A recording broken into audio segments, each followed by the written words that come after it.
Penelope Murray was nobody. Everyone just called her Penny. 23 years old, a deaf hotel maid who'd learned to survive by staying invisible, keeping her head down around men with power, until the night she lip-read an assassination through soundproof glass. And the target was Rowan Doyle, the man who owned the hotel and half of Boston's underworld. 14 minutes. That's all the time she had to decide as her feet carried her toward the lobby. Walk out the front door and disappear into the night. Or walk into that ballroom and warn the most dangerous man in the city. Both choices would destroy her life. Only one might save his. 30 minutes before she read the words that would change everything, Penny was just another shadow in the corridor. She'd been pushing her cart through the VIP corridor when a wall of men rounded the corner. 3 bodyguards in dark suits, earpieces, moving fast. The one in front saw her and didn't slow down. His hand clamped around her arm and yanked her aside. She stumbled into the wall, her cart rattling. "Out of the way," he muttered. Close enough and loud enough that she caught the words, even with 20% hearing and a half-broken aid. 2 housekeepers against the opposite wall weren't even trying to be quiet. "That's Rowan Doyle, the owner. They say he's the most dangerous man in Boston." She looked up. Behind the wall of muscle walked a man who didn't need bodyguards to look lethal. Tall, well over 6 feet. Dark auburn hair cut short, stubble shadowing a granite jaw, a charcoal suit straining across shoulders built for violence, green eyes, sharp, cold, the kind that warned you to stay out. He was already past her when he stopped, turned his head. Those green eyes found hers, and held. 2 seconds, maybe 3, but the weight of his gaze pressed against her chest like a hand. He wasn't looking through her the way everyone else did. He was looking at her. Then he spoke to the bodyguard without breaking eye contact with Penny. "Don't be rough with her." 3 words, quiet, final.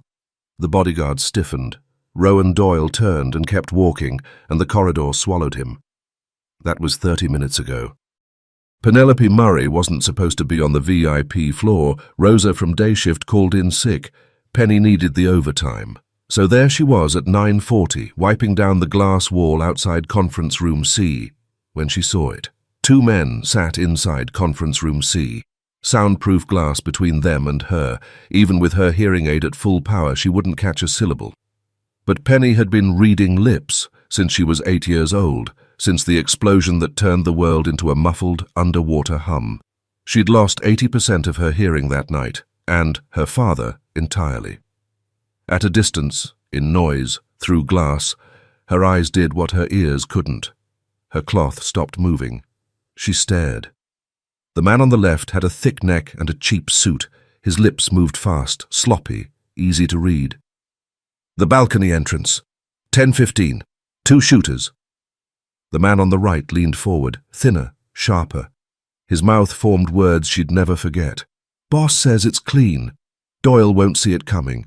Her hand went still against the glass. Doyle. The man from the corridor. She'd worked at the Ashford for 3 months, and tonight was the first time she'd seen him in person. But everyone knew his name. Rowan Doyle owned this hotel. He owned half of Boston, and someone in this room was planning to kill him in 14 minutes. She looked at the clock on the wall. 10:01 p.m. She dropped the cloth and ran. Half sprinting toward the security office, she made it to the stairwell before she froze. Through the window, she could see the security desk below. The thick-necked man from the conference room, the sloppy one, the easy read, was standing right there, talking to the head of hotel security, laughing.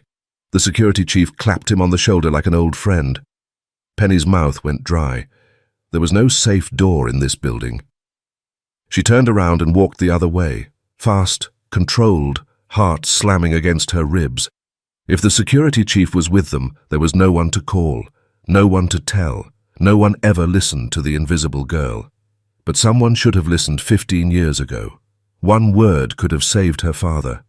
Instead, the world stayed silent, and Eamon Murray died in a blast that took most of his daughter's hearing along with his life.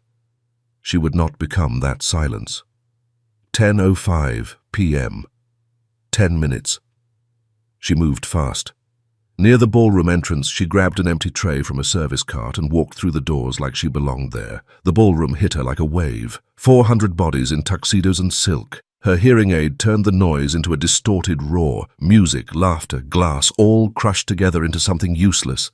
In crowds like this, her ears were worthless. She switched the aid off and trusted her eyes. She scanned lips, dozens of conversations. Wonderful party. Love the orchestra. The lobster is divine.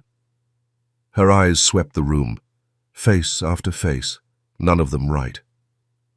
Then her gaze snagged on the east windows and stopped. He was leaning against the marble column, one hand in his pocket, the other holding a whiskey he hadn't touched. His head was tilted toward a silver-haired man beside him, nodding at something, but his eyes weren't listening. They were scanning the room the way hers were, watching mouths, reading exits, cataloguing threats. A man who looked relaxed to everyone else but was coiled tight underneath. She recognized it because she did the same thing every day of her life. She crossed the room. Her heart hammered so loud she swore she could feel it in her damaged ears. When she reached him, she did something no cleaning girl should ever do to the most dangerous man in Boston. She touched his arm. His head turned. Slow. Those green eyes dropped to her hand, then climbed to her face. Recognition flickered. The girl from the corridor. He saw everything. The tremor in her voice she was trying to hide. The fear in her eyes she couldn't control. The way her hand shook slightly on his arm. The temperature between them shifted, cold and electric. "Mr. Doyle?" She tried to sound steady, failed. Her voice cracked on his name. "You need to leave this room. Right now." She glanced at the clock. 7 minutes. "There are 2 men planning to kill you at 10:15, and your head of security might be one of them." He didn't blink. He didn't laugh. Something about the way she said it, no fear, no begging, just fact, made him still. He looked at her hand on his arm, then her eyes, then her lips, not the way men usually looked at a woman's lips. He was reading her the way she read everyone else. "Who are you?" She read his lips. Her aid was still off, the ballroom noise too thick. But his mouth was precise, each word cut clean, no waste. "Penelope Murray, I clean your hotel." Something cracked behind his eyes. She didn't understand it then, why her last name made a man like Rowan Doyle flinch. He took her elbow. Firm, warm, not optional. The contact jolted through her.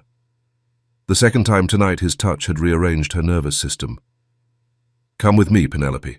Now." Nobody called her that. Everyone said Penny. Small, forgettable, pocket change. From his lips, Penelope sounded like a door opening to a room she didn't know existed. The clock read 10:11, 4 minutes, and Penelope Murray had just grabbed a wolf by the arm and told him someone was sharpening the knife. What she didn't notice, what she wouldn't piece together until it was almost too late, was the older man near the bar who watched them leave. He didn't follow. He didn't panic. He simply lifted his phone, typed 3 words, and slipped it back into his jacket. The message read, "She saw everything." The clock on the far wall read 10:13 when the first impact shattered the champagne fountain. Penny saw the glass explode before her brain processed what was happening. Crystal, water, light refracting in 1,000 directions. Then Rowan's hand clamped around her wrist and the world tilted sideways. He pulled her down, fast, controlled, and covered her body with his.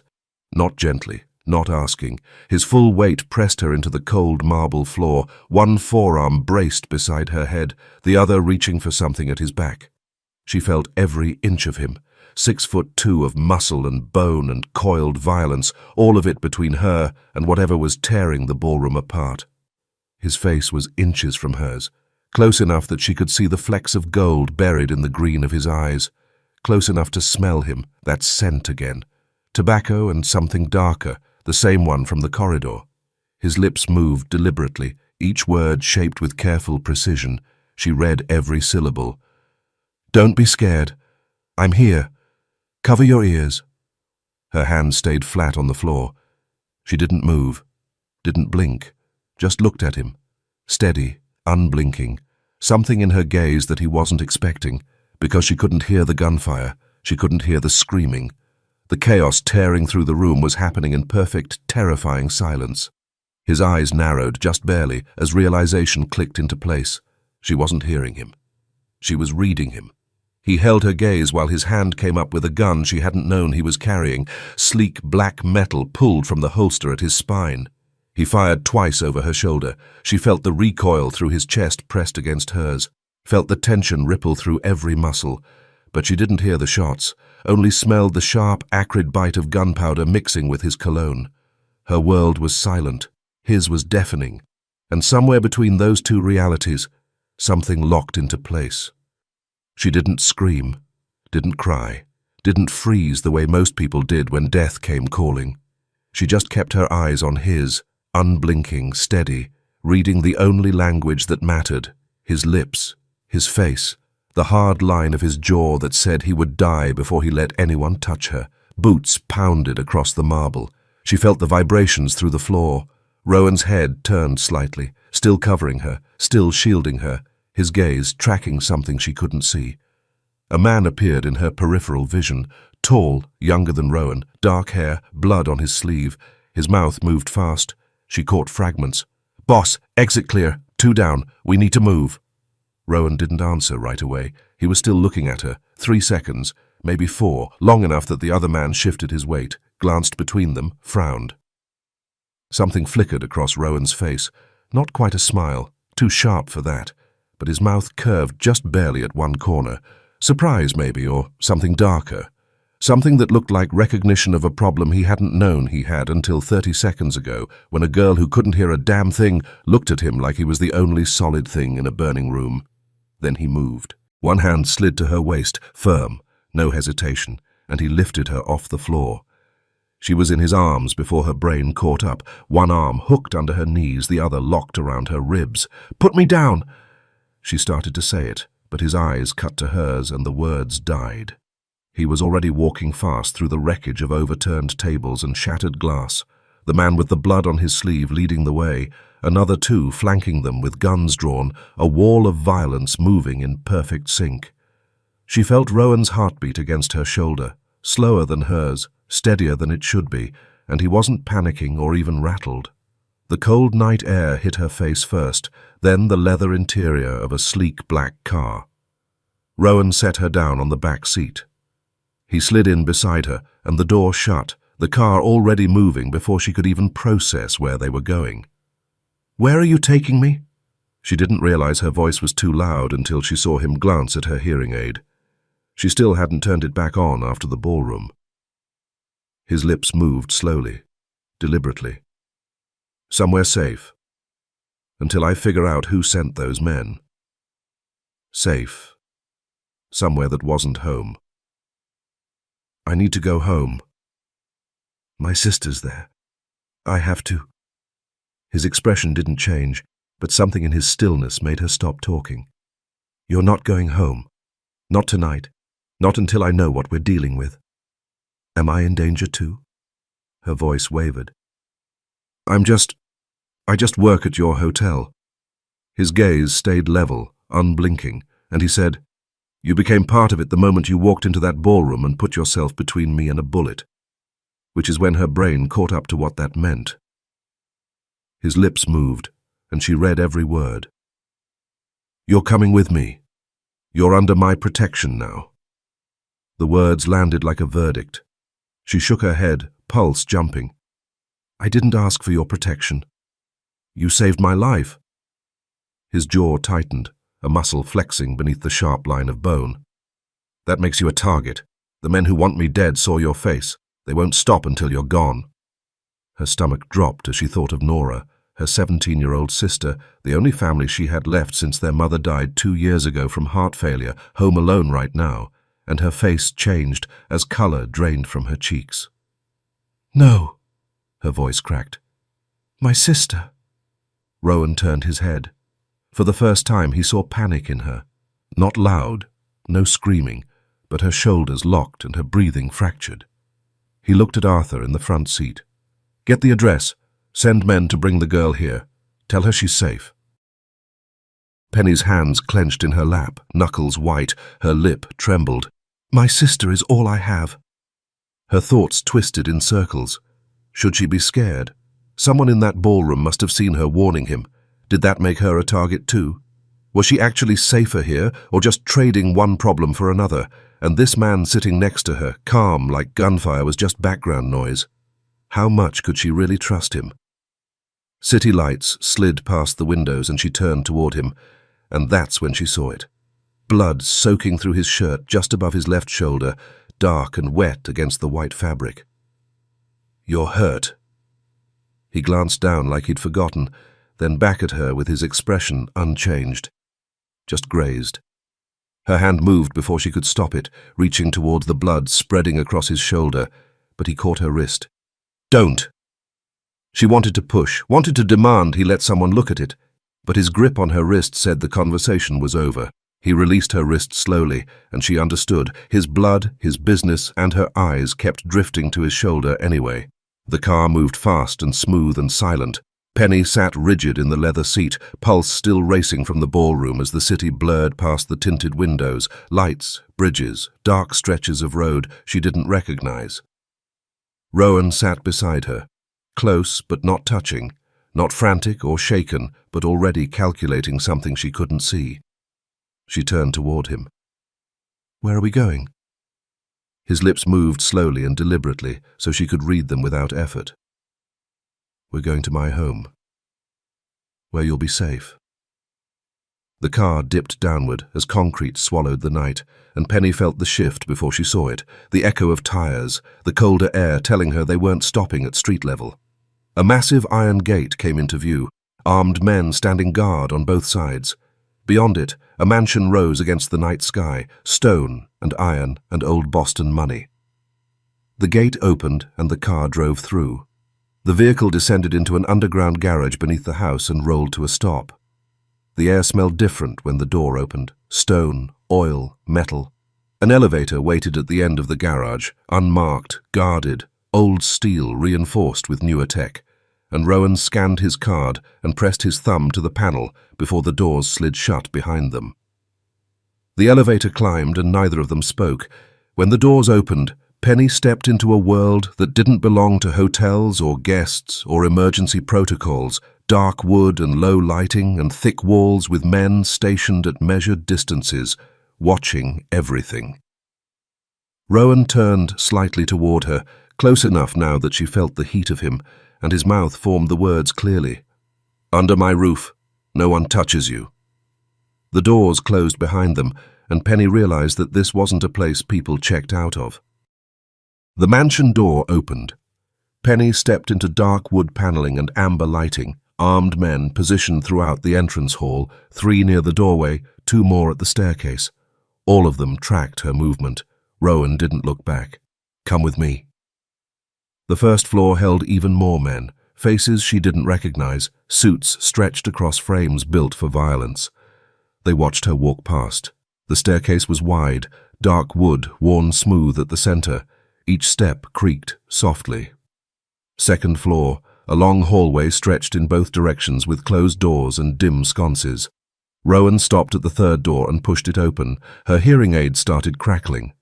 Rowan stepped into the doorway and turned to face her. "This room's yours.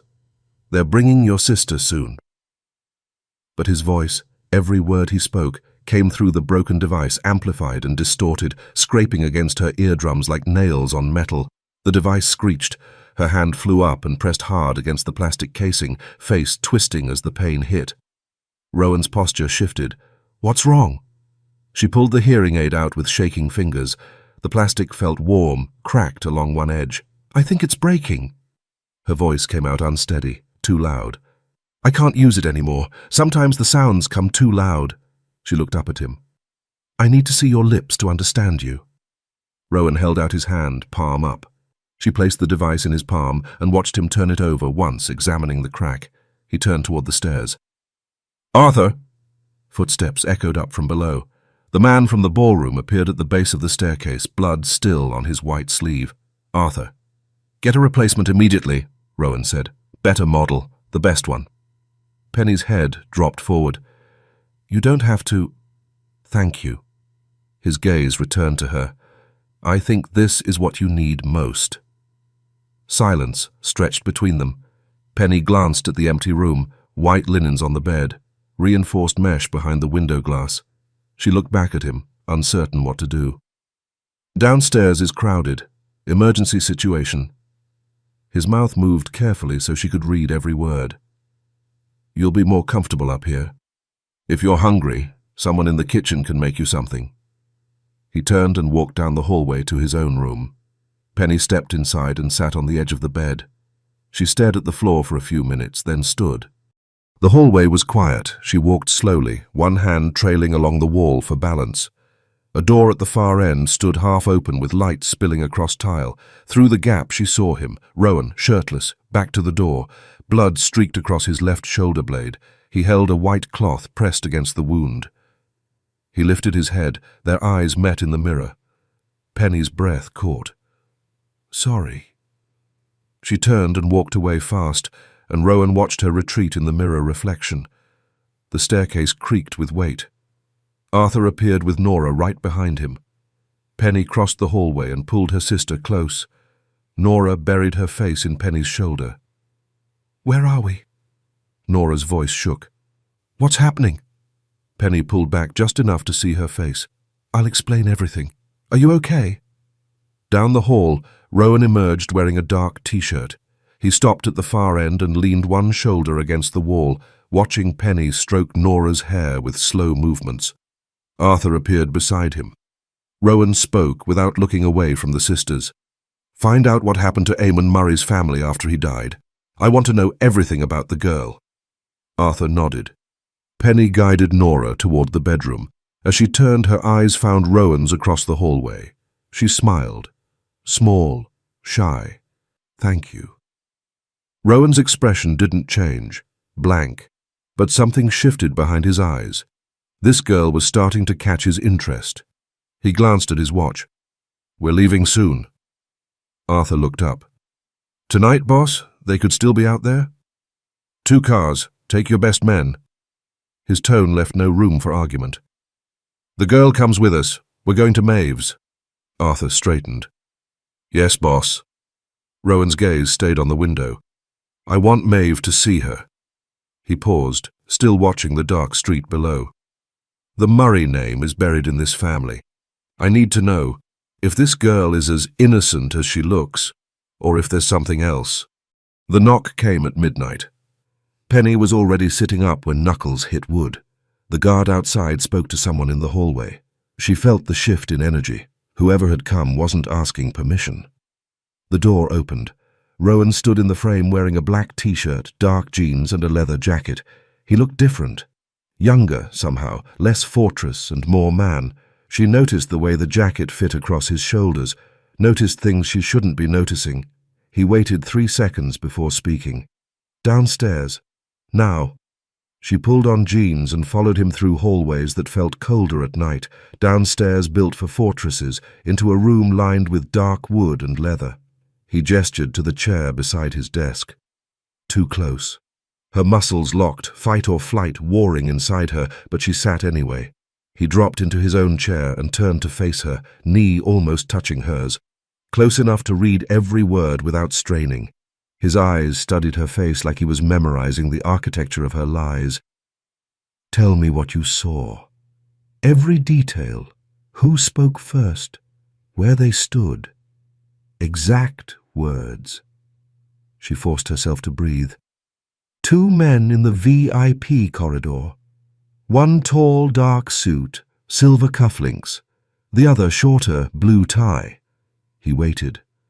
The tall one said "tonight" and "the gala" and "Doyle is finished."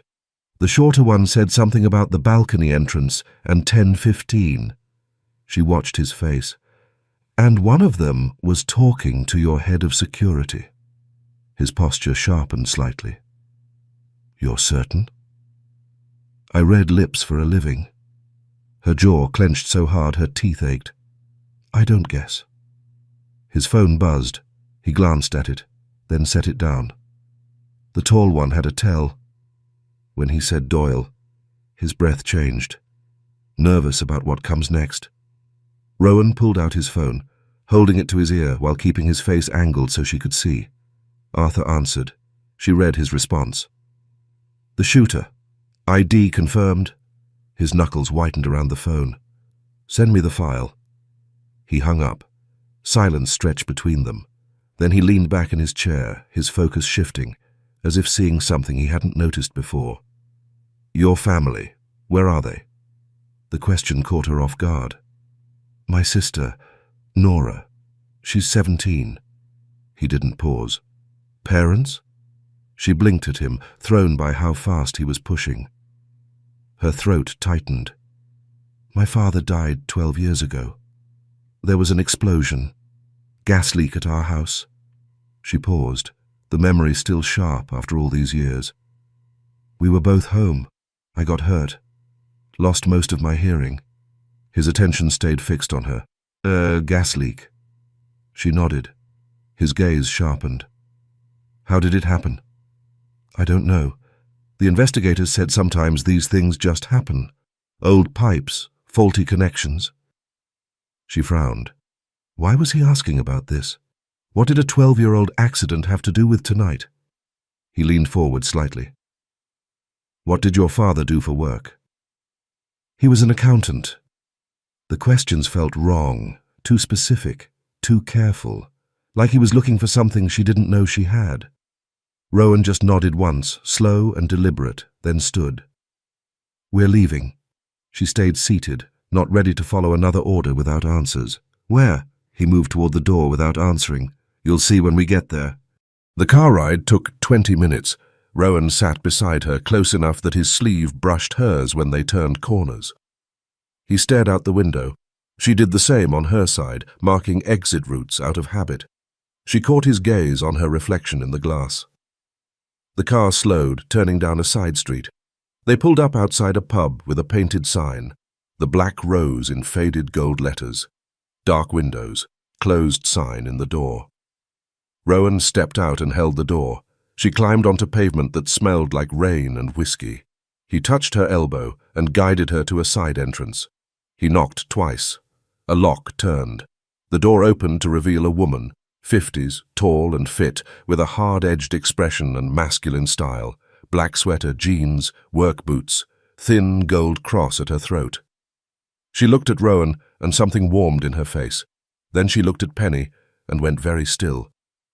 She stepped back without a word, letting them inside. The pub ran deep and narrow. Dark wood bar, crowded tables now empty, chairs stacked. A band's equipment sat silent on the small stage at the back. The air tasted like smoke and beer and history. The woman locked the door behind them. Rowan's hand found the small of Penny's back. He steered her toward a table. She sat. The woman followed and took the seat across from them. His lips formed words. Penny caught most of it. "Maeve, this is Penelope Murray." He paused on the last name. "Penelope, my Aunt Maeve." Maeve's eyes stayed locked on Penny. Her lips parted like she was seeing a ghost learn to speak. "Murray." Maeve repeated it, and even without sound, Penny could see the weight land. The older woman's gaze flicked to Rowan, then back to Penny. "Eamon Murray's girl?" Penny's stomach dropped like an elevator with cut cables. Her gaze found Rowan. He was watching her with the same careful stillness from interrogation, but heavier now, older. "You knew my father?" Her voice came out rough. Maeve didn't answer.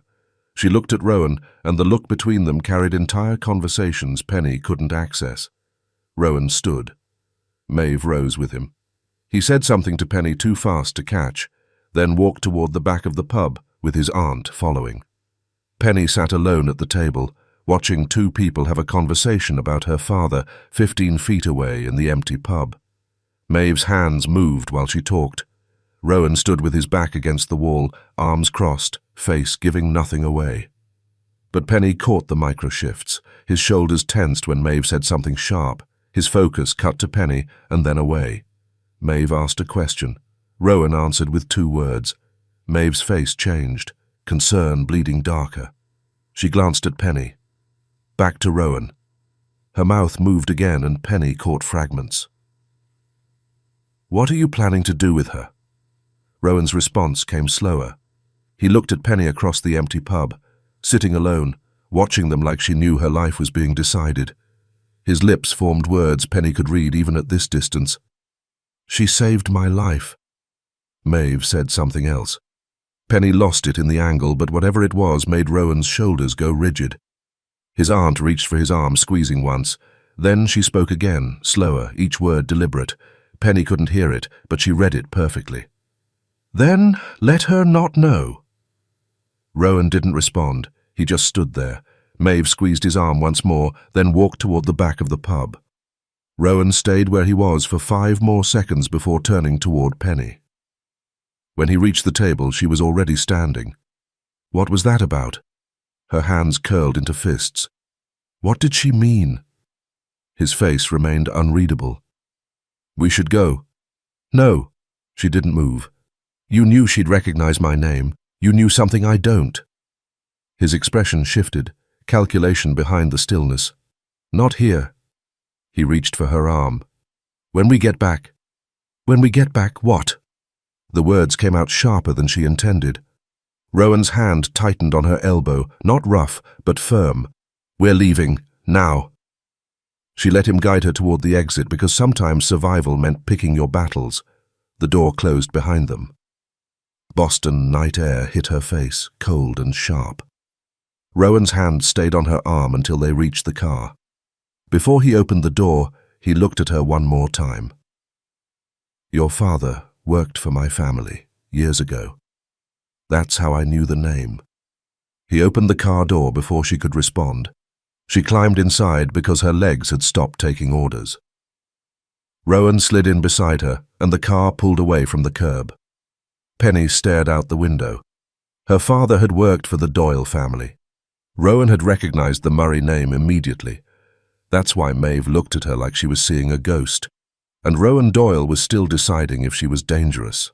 The car moved through empty streets, and Penny sat against the door trying to make sense of what she'd just learned.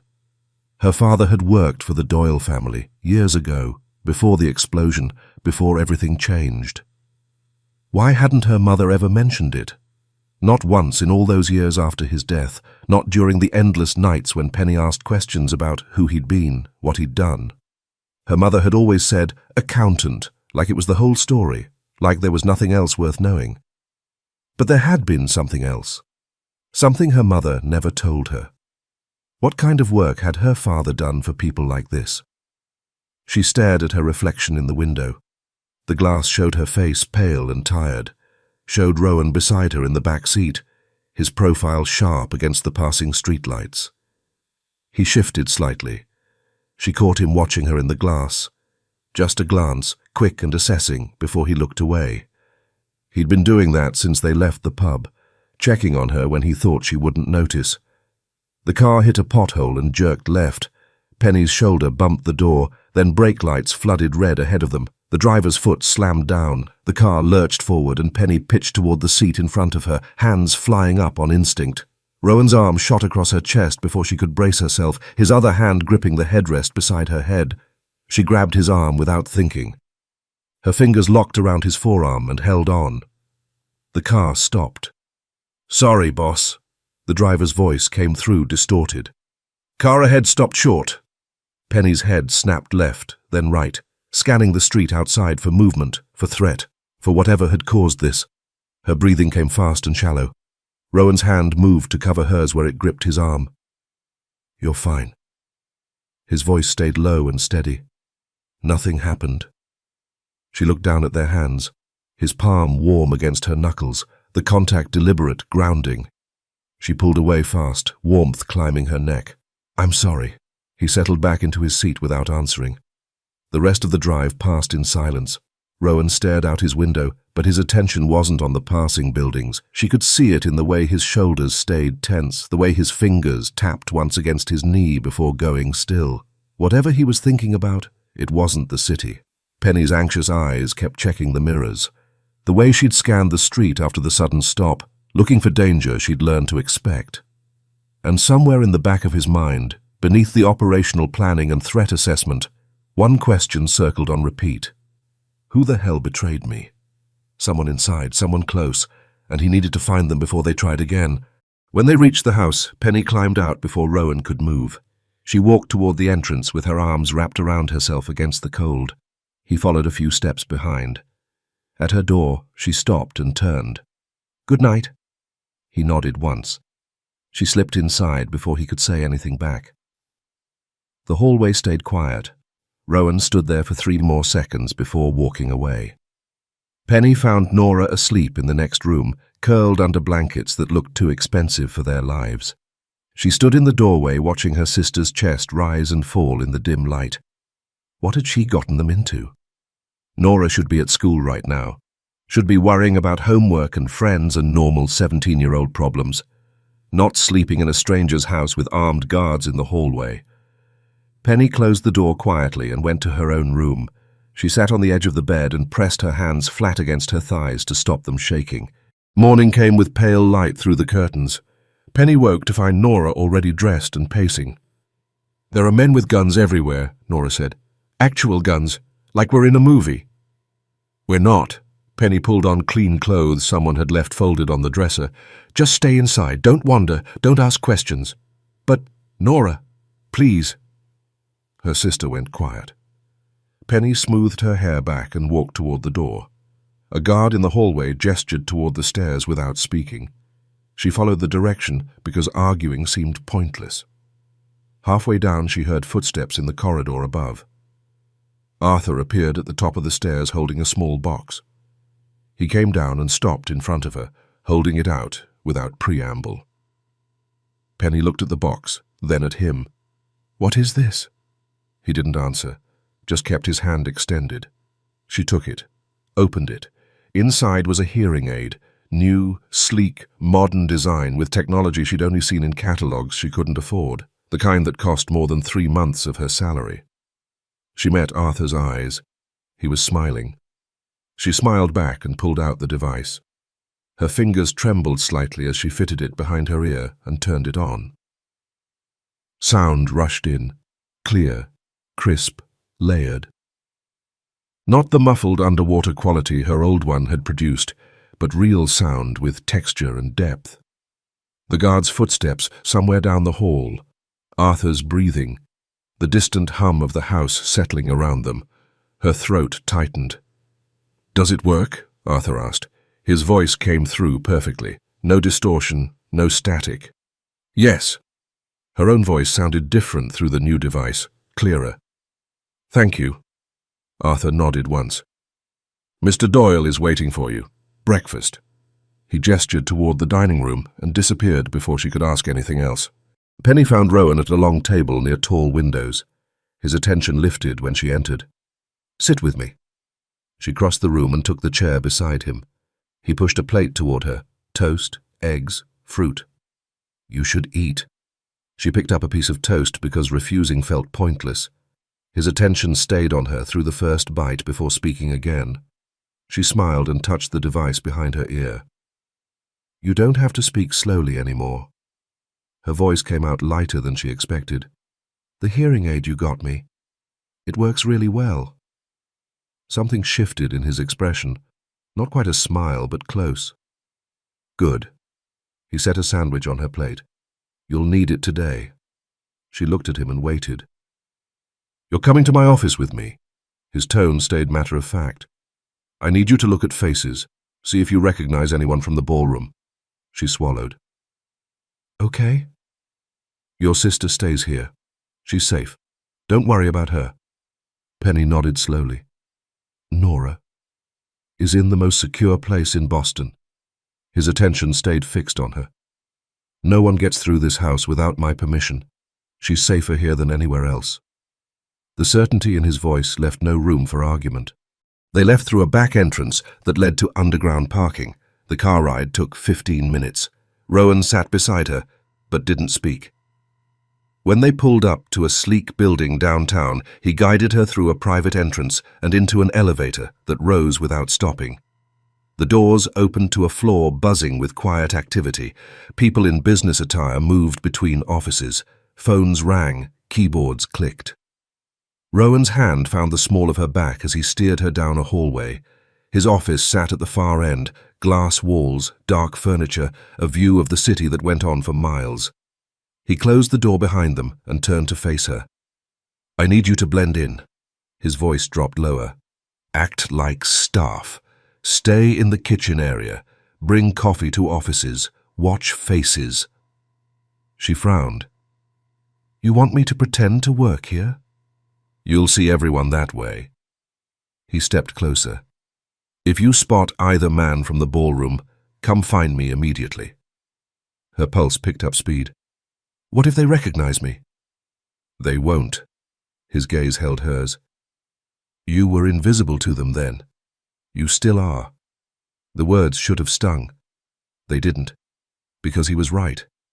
She'd spent her whole life being invisible. Okay. He studied her for 3 more seconds, then opened the door and gestured her toward the hallway. She moved through the office like she belonged there, just another face delivering drinks, invisible by design. She didn't see either man from the ballroom. But she saw other things, like the 2 women near the copy machine talking with one of them gesturing toward Rowan's office, and Penny was too far to hear them clearly, but she could read their lips easily enough. He looked handsome today. Has anyone ever seen him with a girlfriend? Her face burned, and she moved quickly to the kitchen, where a man sat at a table with his phone pressed to his ear, his face tense. Penny watched his lips tell someone named Baby that there was nothing between him and some other woman, that she was imagining things, that he'd be home soon. She bit back a smile. Then Rowan's office door opened and a man stepped out, older with grey hair and an expensive suit, moving with the confidence of someone who belonged in this building and had history here. He clapped Rowan on the shoulder in a way that spoke of familiarity and concern. Penny was too far to hear them clearly, but she could read every word. "How are you holding up? We were all worried last night. You've got a guardian angel looking out for you." The man glanced toward where Penny stood with the coffee pot. His eyes found her. Rowan turned slightly, following the man's gaze, and his mouth moved with an answer that came smooth and immediate. "Penelope, hospitality team." The older man's eyebrows lifted. "Hospitality? You don't hire just anyone. Is she connected? What's her last name?" Penny felt her throat close up, but Rowan's expression didn't change, and the lie landed clean. "Colton, she's the cousin of one of my drivers." The older man nodded and said something about Colton being a good family. Rowan's focus cut to Penny with a look that was both warning and question. She understood. She set the coffee pot down and walked out before the confusion racing through her mind could show. She kept moving through the hallway, trying to make sense of it. Then she saw him through a glass partition, the older man with grey hair standing near a window with his phone pressed to his ear and his face turned partially away. Penny slowed her steps and pretended to organize supplies on a cart while watching his lips form words that made ice water flood her veins. "Check into the girl. Find out where she's staying. Don't screw this up again." He turned slightly toward Rowan's office and looked directly at the glass. Penny spun away fast, with heat climbing her neck until she knew her face must be burning. When she risked a glance back, he'd pocketed his phone and was walking toward Rowan's office. Penny's hands shook as she pushed the cart down the hallway past offices and conference rooms, her heart slamming against her ribs. She needed to get back to Rowan and tell him what she'd seen. But when she reached his office, the older man was just leaving. He nodded at her and she slipped inside to find Rowan standing at the window finishing a call. He turned when she entered. "What happened?" Her voice came out steadier than she felt. "I checked everyone. Didn't see the men from the ballroom." She should tell him, but something made her pause. His attention held on her for 3 seconds. "You're sure?" Copper taste flooded her mouth. The lie felt sharp on her tongue. "I'm sure." His phone buzzed, and he glanced down and answered it. Penny stood there as he moved back toward the window. When he finished the call and turned back, she didn't give herself time to second guess. "Mr. Doyle." His focus turned to her. Her heart slammed against her ribs, but she kept her voice level. "That man who just left? The one with grey hair?"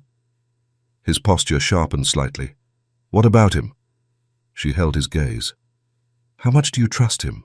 Rowan crossed the space between them in 3 strides and stopped close enough that she had to tilt her head back to meet his eyes. His voice came out flat and controlled in a way that made the air feel heavier. "Tell me." Penny's throat tightened. "I saw him on the phone, through the glass partition by the east hallway." She kept her voice steady, even though her hands wanted to shake. "He told someone to check into me, to find out where I'm staying." She paused. "And he said, don't screw this up again." His expression didn't change, but she watched something shift behind his eyes, some calculation happening faster than she could track. He was already moving toward the door, one hand reaching for his phone. "We're leaving." "What?" He turned back with an intensity that made her chest feel tight. "Go out first. Don't draw attention. Take the elevator down to the garage and wait by the 3rd support column on the east side, near my car. Do you understand?" She nodded slowly, her mind racing to catch up. Rowan Doyle was telling her they needed to run. "Penelope," his voice dropped lower. "Move. Now." She turned and walked toward the door on legs that felt steadier than they should. Behind her she heard him speaking into his phone, words too quiet to catch. Penny walked towards the break room where she'd left the coffee cart, retrieved her bag from under the counter, and headed for the elevator without making eye contact with anyone. The doors slid closed, and she was alone with her reflection in the polished steel and the sound of her own breathing that came too fast and too shallow. Her palms grew slick with sweat, and she wiped them against her coat. Could she trust him? Rowan Doyle owned buildings, commanded loyalty, attracted assassins. What did a man like that want with someone like her? But she'd made her choice in that ballroom.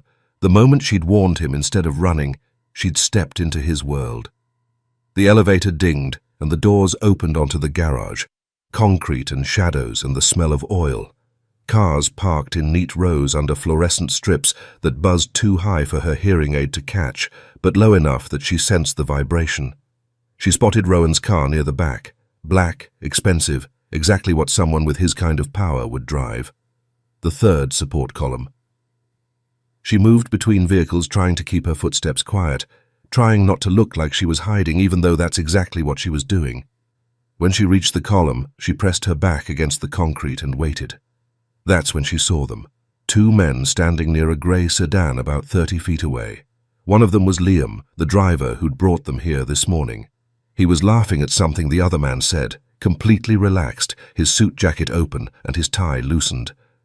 The other man wore casual clothes, dark jeans, a jacket, but Penny looked at his face and her throat closed up, words dying before they could form. It was him.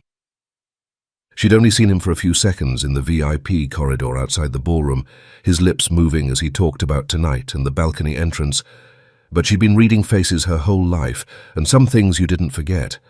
The way he held his shoulders, slightly hunched, the grey at his temples that caught the light, the way his mouth moved when he laughed, lips pulling back to show teeth. One of the men who'd planned it, standing in Rowan's garage, talking to Rowan's driver like they were friends. Cold sweat broke out along Penny's spine, and her vision tunneled, edges going dark until all she could see was that face and those hands and the memory of a gun rising in dim light. Her body went still as stone. Every muscle locked. She couldn't move, couldn't breathe, couldn't do anything but stand there while electricity shot down her spine, screaming warning, danger, run. Footsteps behind her. She jerked like she'd been electrocuted and spun around to find Rowan emerging from the stairwell door. He was scanning the garage, looking for her, and hadn't seen Liam yet. She raised one hand and made a small gesture, "Come here quietly," and his gaze narrowed as he changed direction. He reached the column and positioned himself so his back was to Liam and the other man, his body blocking Penny from their line of sight. "What's wrong?" She couldn't speak. Rowan leaned closer, reading fear on her face like words on a page. "Did someone do something?" His tone went quiet and dangerous. "Did someone touch you?" She shook her head and gestured for him to come even closer. He did. She could feel the heat of him, smell the faint scent of his cologne mixed with something that was just him. She rose up on her toes and brought her mouth close to his ear. "One of the men from the ballroom," she whispered. "He's here, talking to Liam." Rowan went absolutely still. Not the stillness of shock, but the stillness of a predator that had just located prey. When he pulled back, what she saw, there wasn't surprise. It was calculation, strategy, the look of a man who'd just had a suspicion confirmed. He took her wrist in his hand, not rough, but firm enough that she sensed the strength there, the certainty. "Do you trust me?" The question hung between them. Penny looked at his face, the sharp lines, the controlled expression, and realized the answer had been decided the moment she'd walked across that ballroom floor to warn him. "Yes." Something in his expression softened for half a second before the mask came back. Then we walked to the car together. Normal. Like nothing's wrong. "Can you do that?" She nodded, even though her legs trembled. They stepped out from behind the column. Liam glanced up and his face lit with a professional smile. "Mr. Doyle?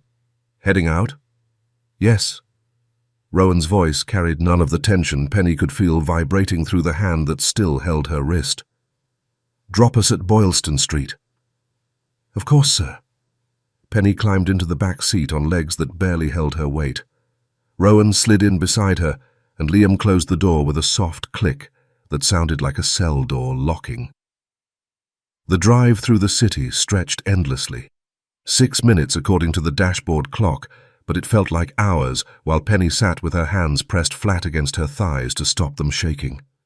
Rowan stared out the window, his jaw set, his breathing controlled. He didn't look at her, didn't speak, just sat there radiating that cold authority that made people move without being asked. When Liam pulled to the curb on Boylston Street, Rowan was out of the car before it fully stopped. He came around to Penny's side and opened her door, and the look he gave her said, "Hurry," without using words. She climbed out, and he placed one hand on her back, warm through her coat, possessive, guiding.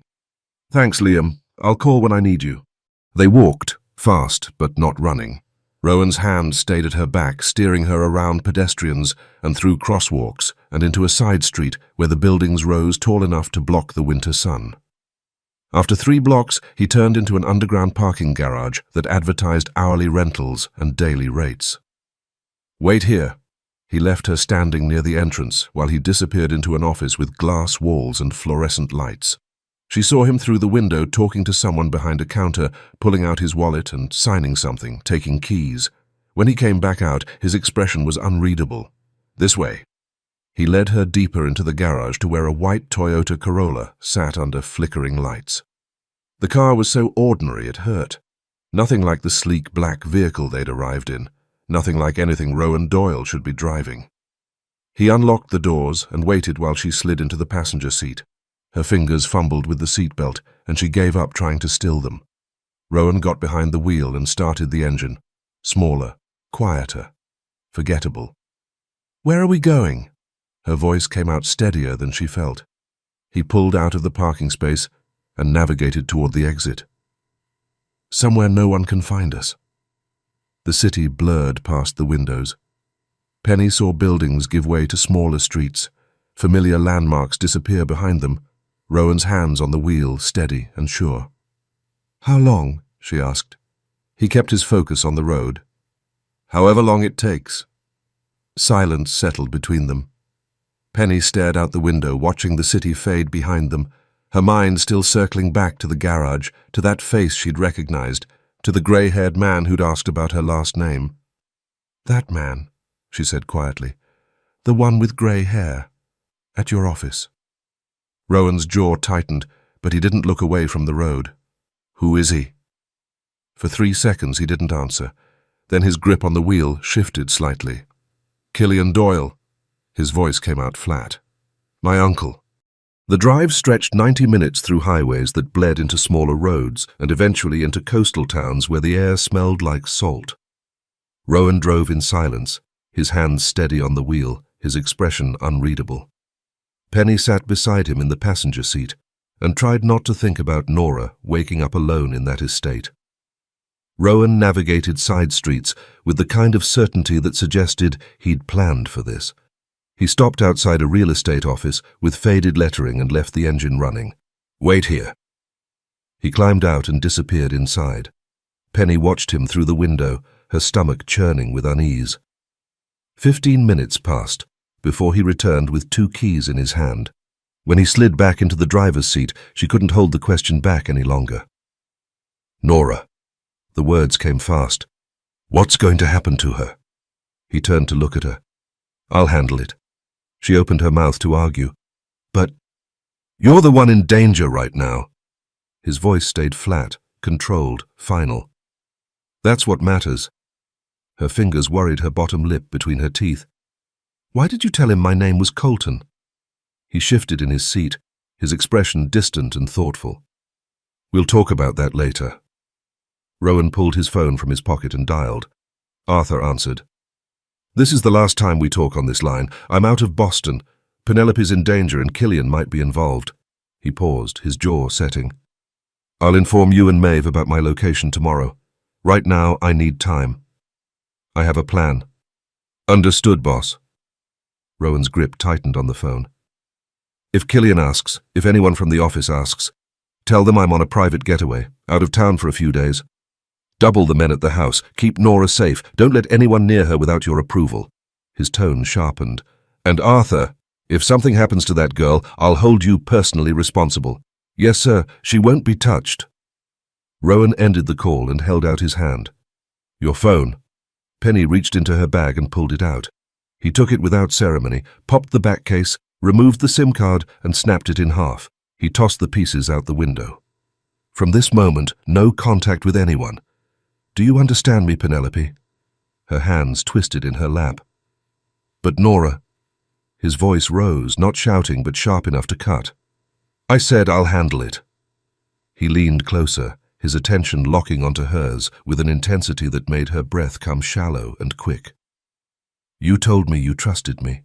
I trust you too, right now more than anyone. Do you understand?" She nodded because her throat had tightened around words that wouldn't come. "Good." He pulled his own phone apart with practiced efficiency, snapped his SIM card, discarded it. Then he looked at her. "Why are you doing this?" Her voice trembled. "Why are you making all these plans just to protect me, Mr. Doyle?" He was quiet for 3 seconds. "Right now I'm not just protecting you. I'm protecting myself and everything I've built." He paused. "You're in more danger than Nora. They know about you. They saw your face at the ballroom, but they don't know Nora exists. As long as she stays at the estate with my men, she's safer than you are." The logic settled over her like cold water. She nodded slowly. They drove another 10 minutes through residential streets and stopped at the last house on a dead-end block.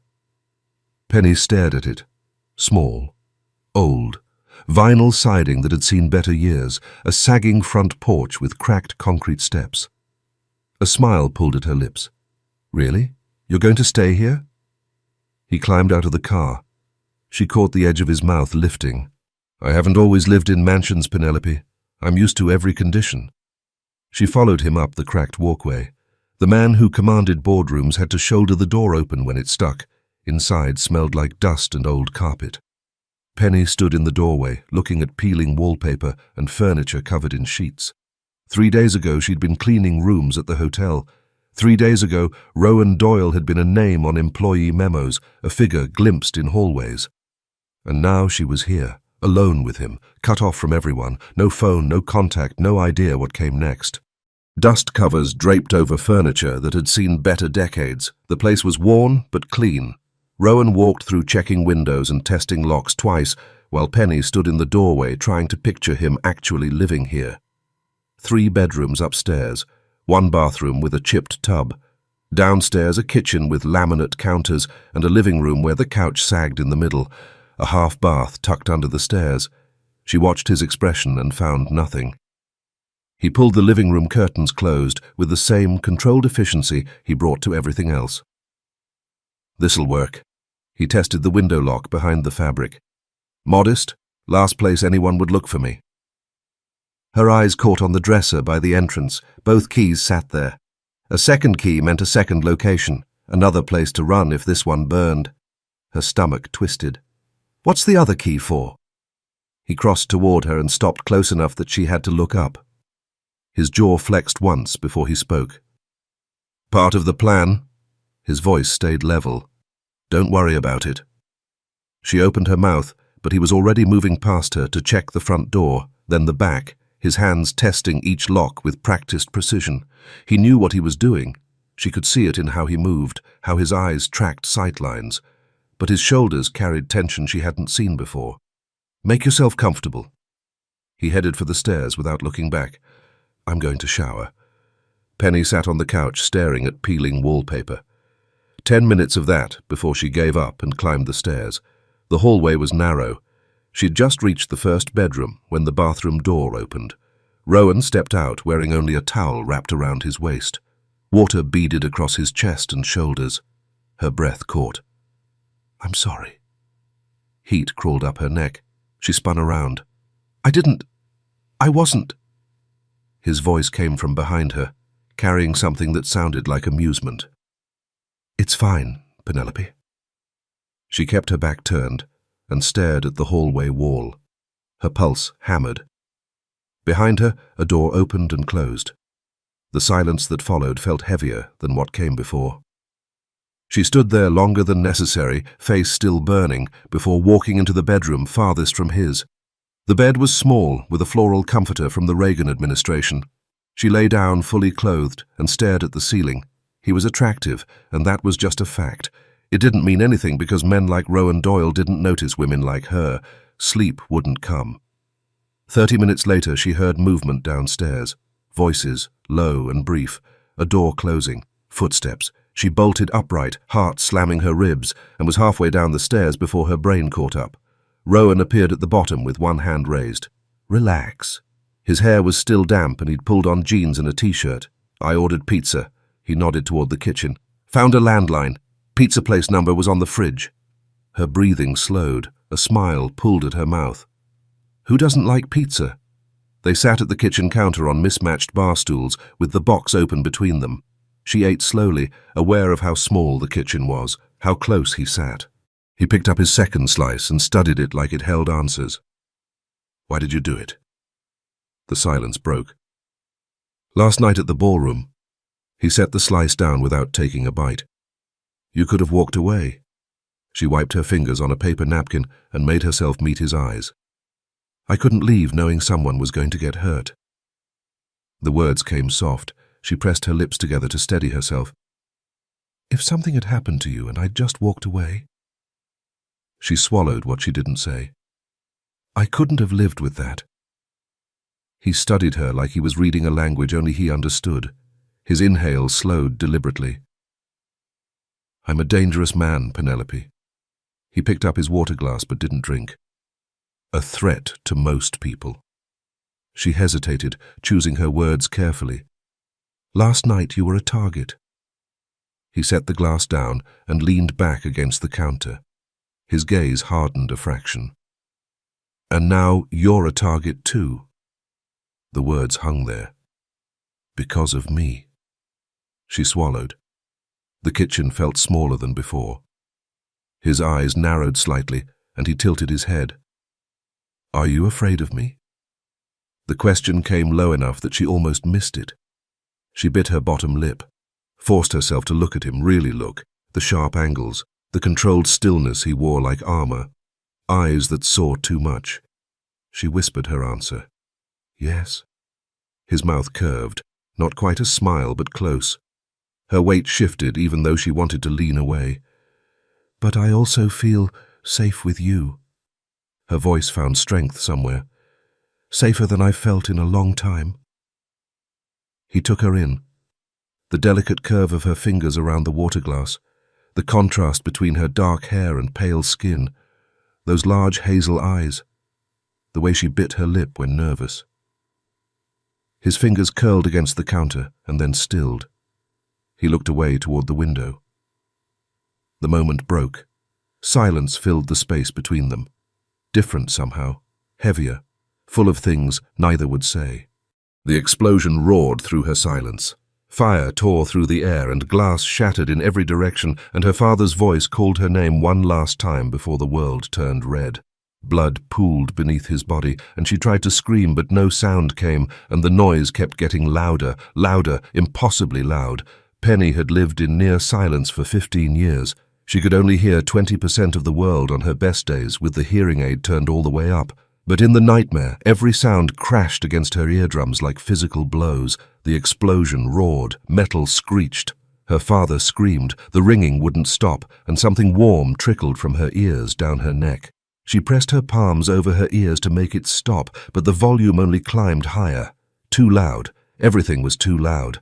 Her whole head vibrated with sound she couldn't process, and her ears burned, and the blood kept coming, and she couldn't breathe, couldn't think, couldn't...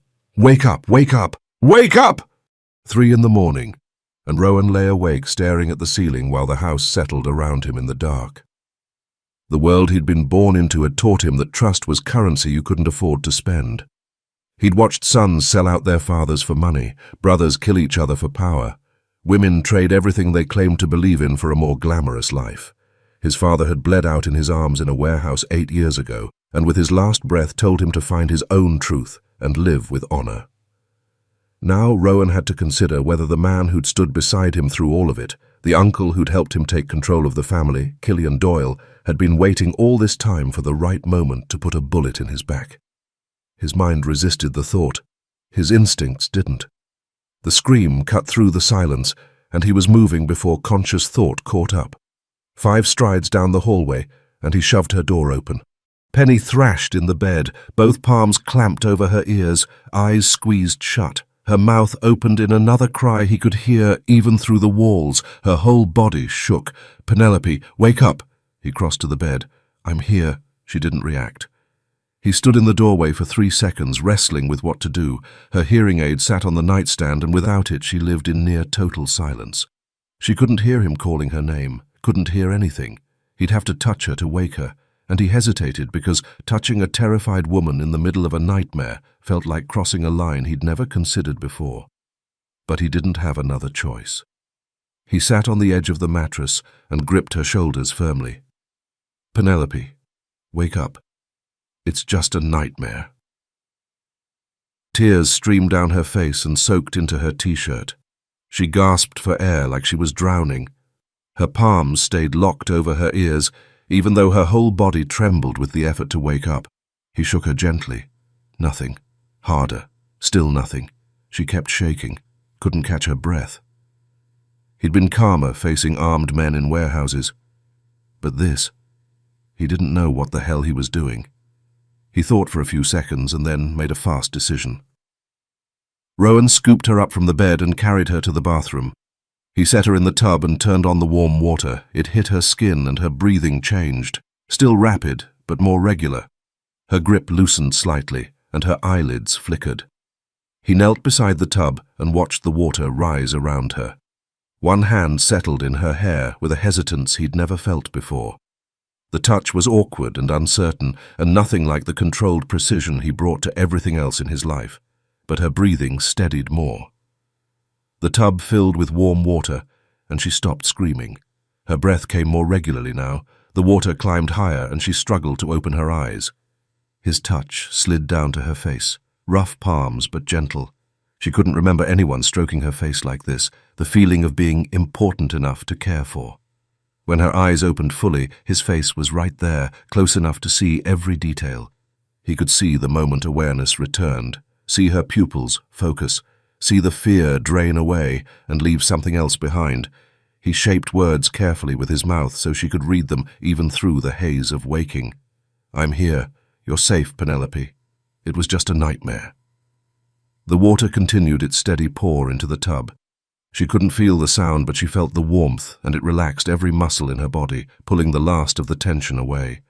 Slowly, she lowered her palms from her ears. She watched his face with an expression he couldn't quite read. His gaze held concern he hadn't meant to show, and something else. Worry. Tenderness, maybe. His thumb moved against her cheekbone without permission. She watched his mouth form the words, and then looked up at him. sharp blue eyes that saw too much. Something warm spread through her chest. She wasn't sure if it was the hot water or his touch or the way he was looking at her, but the panic was gone. Her lips trembled when she tried to speak. "I'm sorry." He shook his head twice. "No, don't apologize. You've handled more stress than most people could take." She pulled herself together a little more, and that's when she noticed he wasn't wearing a shirt. Broad shoulders, muscled chest and stomach, the kind of powerful build you'd see on a boxer. Her face went bright red in an instant. This time her hands flew up to cover her eyes as if blocking the view would make the embarrassment disappear. He looked at her. Her pale skin had turned bright red all the way down her neck. He reached into the water to check the temperature. Was it too hot? Was it burning her? Maybe he should take her back to bed, but in his rush he hadn't thought about it. She was only wearing a thin t-shirt, and the water had plastered it to every curve of her body. He realized then why she was embarrassed. He looked away quickly, but he couldn't stop the smile that pulled at his mouth. She sat there with her legs pulled up to her chest, hands covering her eyes, face and neck flushed red. Gently, he touched one palm and pulled it away from her eyes. He needed her to read his lips. "I'll be right outside, Penelope. I'm putting a towel right here." What came out of her mouth surprised even her. "Please don't go." Her voice came out trembling and small. "I don't want to be alone right now." He nodded once. In one smooth motion, he lifted her out of the water. He wrapped a large towel around her body and lifted her again, carrying her back to the bedroom. She was small and slight. The towel engulfed her completely.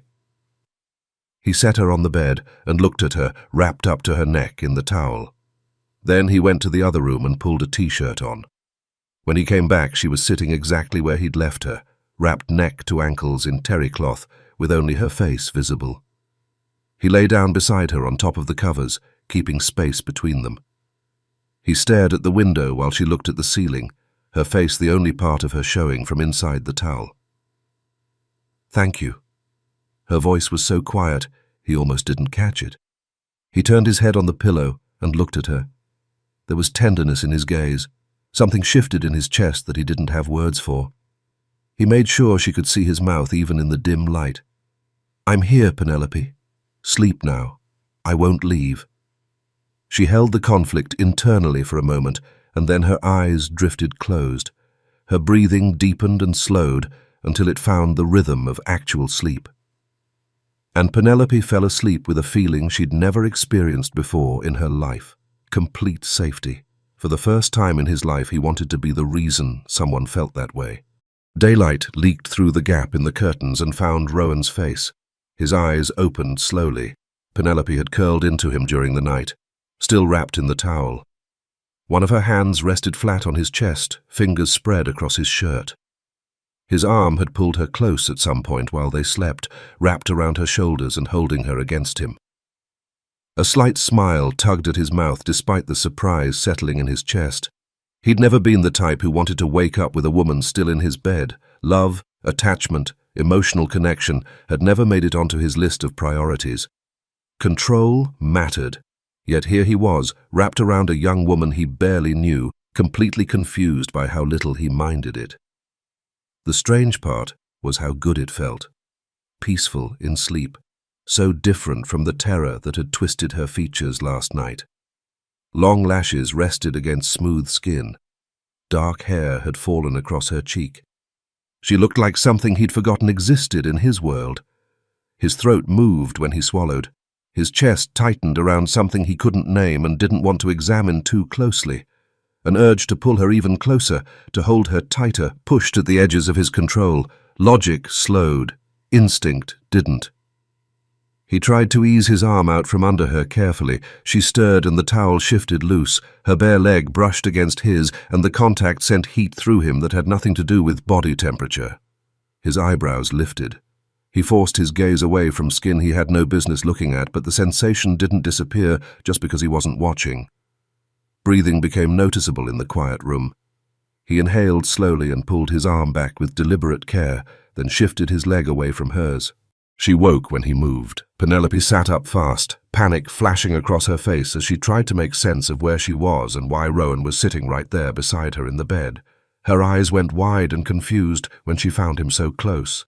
Shock registered first, then embarrassment. Rowan sat up too and raised both hands. "Penelope, last night you had a nightmare. A bad one. I couldn't just leave you like that. I fell asleep here." Her expression shifted as she worked through the memory, piecing together fragments from the fog of terror and warm water and his voice telling her she was safe. Understanding dawned slowly. "Oh." She glanced down and seemed to realize for the first time that she was still wrapped in nothing but a towel. Color climbed her neck and spread across her cheeks.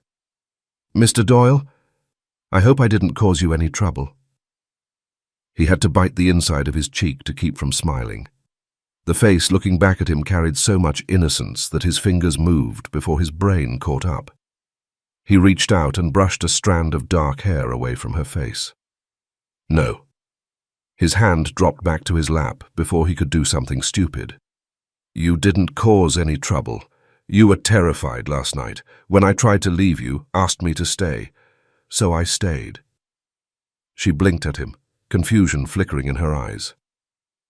"I asked you to stay?" He had no idea how to navigate the awkwardness between them. He cleared his throat. "Okay. So." He stood from the bed and put distance between them, stepping back reluctantly because part of him didn't want to move at all. "We don't have phones anymore. Let's head into town, get something to eat. I'll make the calls I need to make from there." Penny watched him with an expression she couldn't quite hide. This man everyone feared. This powerful, dangerous, handsome man standing in her bedroom, looking like he had absolutely no idea how to handle the situation he'd found himself in. She hid the smile that wanted to break free. "Okay, I'll be ready in 10 minutes. Rowan moved toward the door and then stopped. Glanced back at her one more time, wrapped in that towel with her hair falling loose around her shoulders. He couldn't make sense of why he felt like a 15-year-old kid who didn't know what to do with his hands. 10 minutes, he repeated, and left before he could cross back to the bed. They found a small cafe 2 blocks from the main street with checkered tablecloths and a chalkboard menu hanging crooked on the wall. Rowan ordered black coffee and scrambled eggs. Penny's order arrived a few minutes later, strawberry pancakes drowned in whipped cream and ice cream melting into the syrup. He watched her eat. She'd nearly finished the whole thing, and she ate like she meant it while he sipped his coffee and pushed eggs around his plate. His lips curved despite his attempt to keep his expression neutral. She caught him looking, her shoulders lifted in a small shrug. "Pancakes are always my favorite." He leaned back in his chair. "I'm surprised a girl as small as you can finish all of that." Her breath caught and color climbed her neck. She glanced down at her plate and then back at him with that expression he was starting to recognize, the one that said she wasn't used to anyone paying attention. Rowan put his silverware down and met her eyes. He wasn't asking. "You're shy, aren't you? You blush at everything. How did you manage to stay like that in this world?" Her eyebrows pulled together. "Like what?" He picked up his coffee cup and turned it in his hands without drinking. "Clean. Moral." The word came out quieter than he'd intended. "Good." She set down her fork. "You're a good person too, Mr. Doyle." He turned his head toward the window and stared out at the empty street beyond the glass. "I'm not." "You are."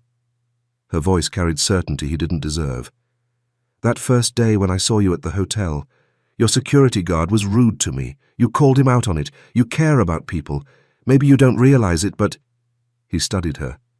Those hazel eyes behind long lashes. The innocence that believed in good things.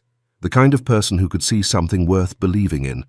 Staring at her long enough might make him start to believe it himself.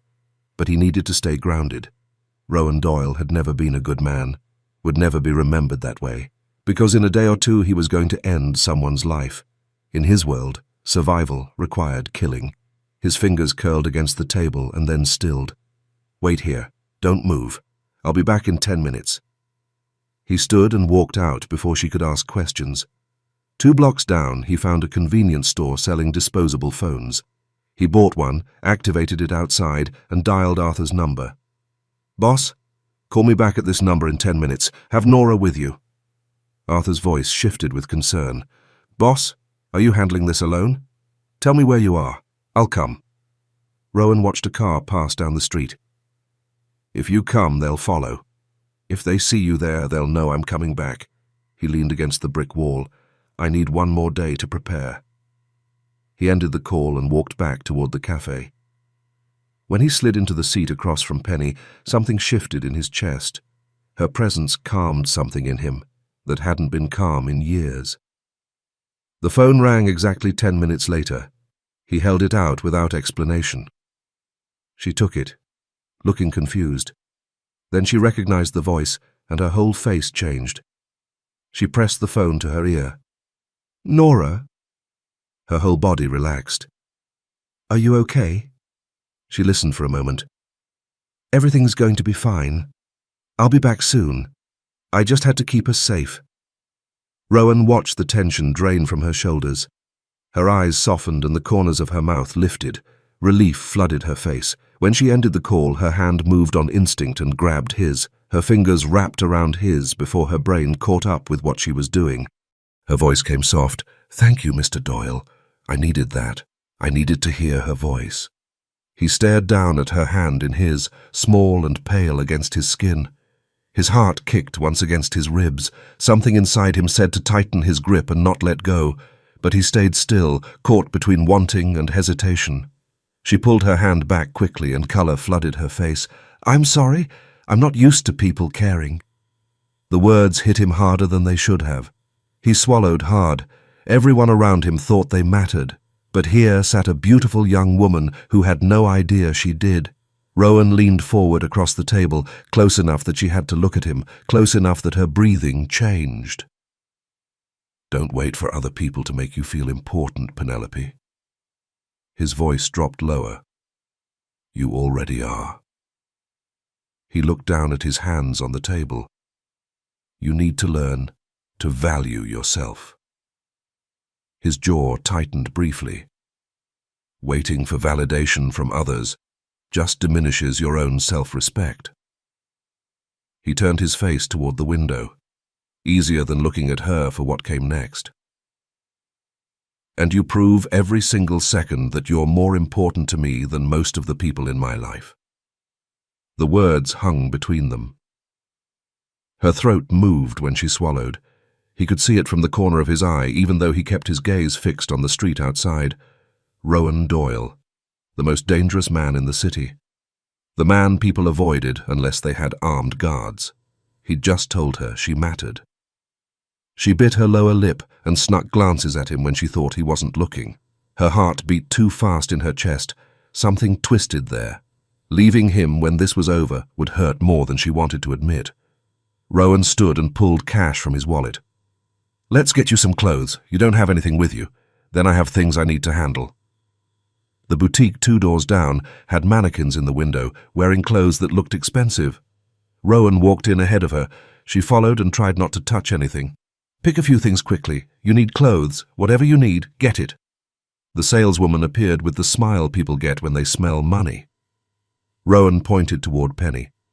"Help the lady. Shoes, a bag, clothes. Everything else, too." He sat down in a leather chair and pulled out the disposable phone. The woman pulled items from racks and started stacking them. The numbers climbed higher and higher. Penny's hands started to shake. Rowan noticed. His posture sharpened, and he stood, crossing to stand beside her. He spoke to the saleswoman. "Box all of it." Penny turned to him. Gratitude and embarrassment mixed on her face. A small smile tried to form but didn't quite make it. He spoke before she could. "No apologies and no thank yous, Penelope. These are necessities." He walked toward the register. She followed a few steps behind. That smile she'd been holding back finally showed as she watched him pull out his wallet. Penny sat on the bed with shopping bags scattered around her and pulled items out one by one. Her fingers found the black lace first, and she picked it up with just her fingertips, holding it for a moment before heat climbed her neck. "Oh." This was nothing like the cotton ones with little hearts that came in packs of 3 from the discount store. She folded it quickly and set it aside with her pulse doing something strange in her throat. The cashmere sweater came next in soft beige that looked expensive, even folded. She ran her hand across the fabric and her breath caught at how soft it felt against her palm. She'd never owned anything like this in her life, never even touched fabric that felt this way. She looked at the pile beside her on the comforter, and her throat moved when she swallowed. Designer jeans that probably cost more than her monthly rent, a silk blouse that caught the light when she moved it, leather boots with perfect stitching. He'd spent thousands of dollars on her in less than an hour, like it meant absolutely nothing. Across town, Rowan moved through the second house with the keys heavy in his pocket. The place was bigger than the first safe house and newer by at least 2 decades. Modern appliances in an open kitchen with granite counters that gleamed under recessed lighting. 3 bedrooms upstairs with fresh paint and carpet that didn't smell like mildew. The kind of place people would expect a man like him to rent when he needed to disappear for a few days. He mounted the first camera above the front door frame and angled it to catch anyone who approached from the street. The second went in the kitchen corner with a clear view of the back entrance. The third he placed in the master bedroom closet facing the window that overlooked the driveway. He pulled out his phone and tested each feed until the images came through clear and sharp. Good angles, no blind spots. His shoulders tightened as he walked the perimeter one more time, checking every window lock and testing the strength of every door. Everything was secure, everything was ready. Tomorrow they'd know where he was, and the thought settled cold in his chest like a stone dropping into dark water. He pulled out the disposable phone and dialed. Maeve answered on the second ring. "Who is this?" The unfamiliar number, the caution in her voice. He could picture her standing in the back office, phone pressed to her ear. "It's me." Silence.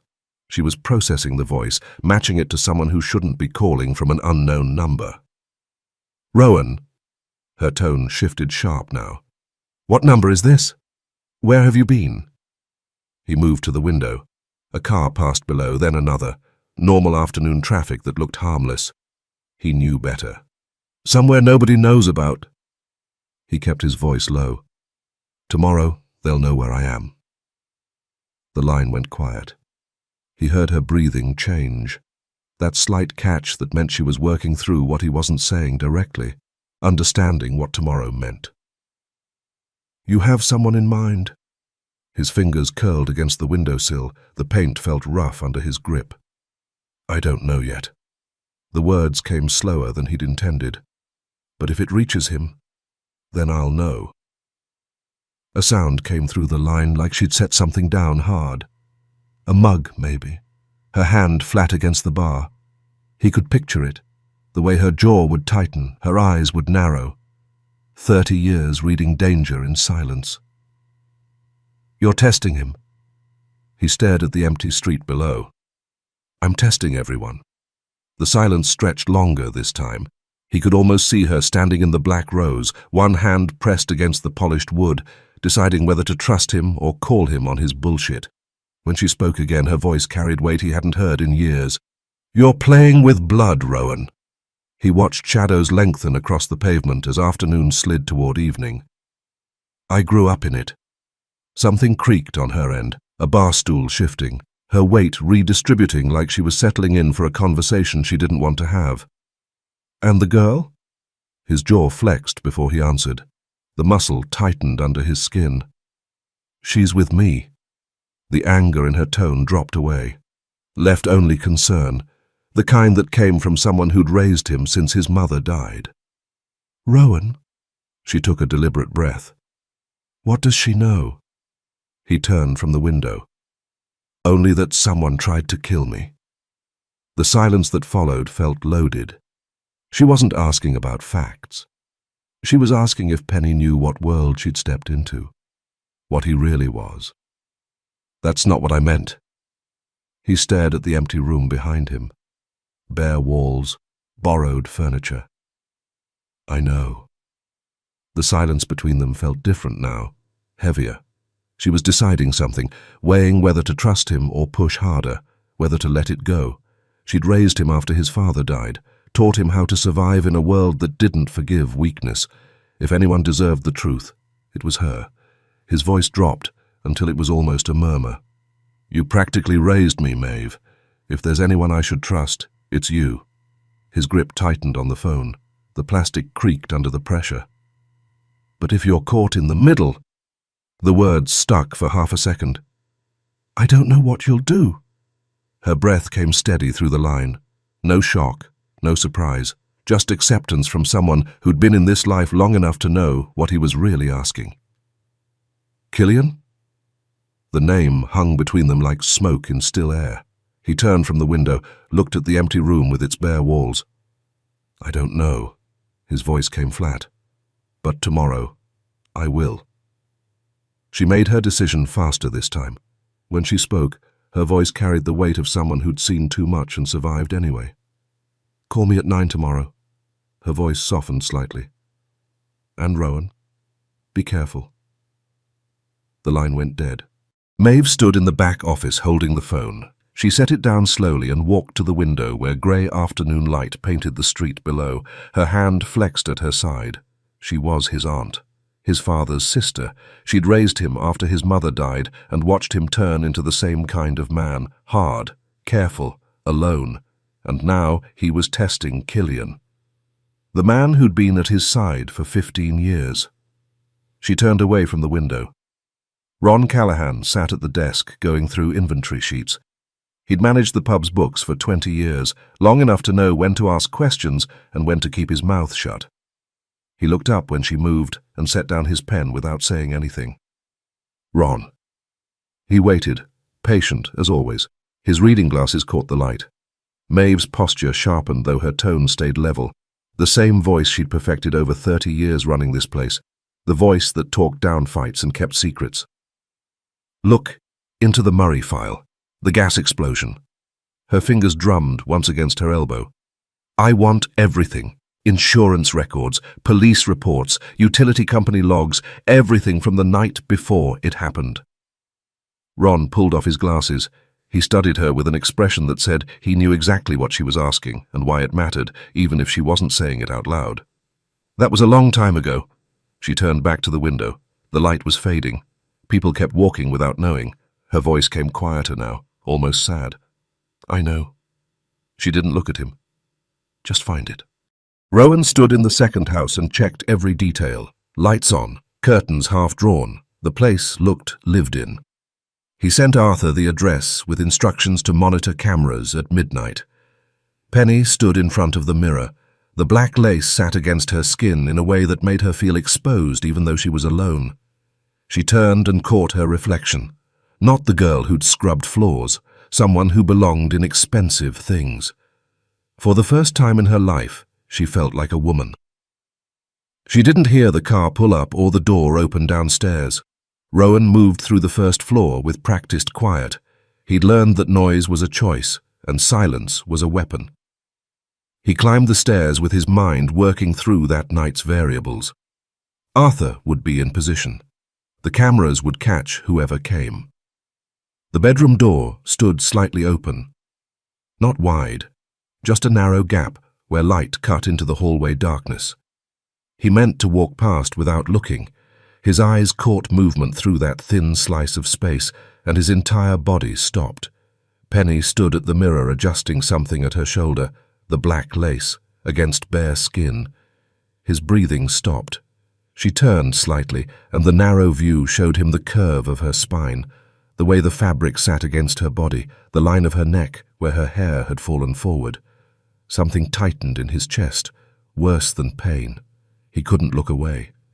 The image burned itself into his mind with permanence that would haunt him later. Her skin pale in the lamplight, the delicate lace, the unself-conscious way she moved when she thought she was alone. Want hit him so hard, his hand flexed against the doorframe before he could stop the reaction. He forced himself to move, tore his gaze from that narrow opening, and made his legs carry him past toward his own room, even though his pulse was doing things it had no business doing. He closed his door and sat on the edge of his bed, dialed Arthur before he could think about anything else. Arthur answered on the first ring. "Boss? Tonight. The address I sent. Bring your best man." Be ready." 3 seconds of silence came through the line before Arthur spoke again, and something in his tone made Rowan's shoulders tighten. Killian knows about the girl. Rowan's entire body went still. If he connects her to Eamon Murray, Rowan's jaw set. If he thinks she knows something about her father's death, if he makes a move on her, the whole thing unravels. When the truth about that explosion comes out, the Doyles are the ones who take the fall. The door across the hall pushed open wider. The faint creak.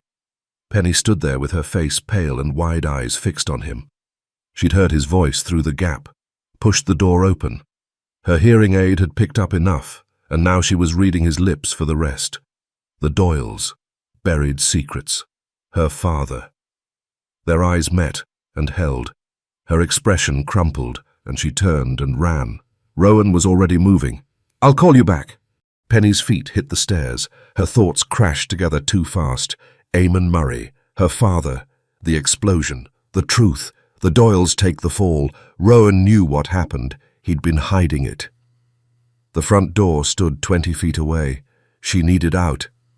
Behind her, he called her name, but she didn't stop. Cold air hit her face as she stumbled onto the porch, gravel under her feet. She didn't know where she was going. Her father's death, the explosion. Rowan had known everything. Footsteps pounded behind her. "Penelope, stop!" She ran harder. His hand caught her arm and spun her around. She tried to pull free, but his grip tightened, and then both arms were around her, lifting her off the ground. She pushed and kicked, but he was too strong, and her feet left the earth as he turned back. "Let me go!" Her voice broke. "Don't touch me!" He scanned the darkness while he carried her thrashing body inside. Looking for threats even now, he kicked the door shut and set her down in the living room.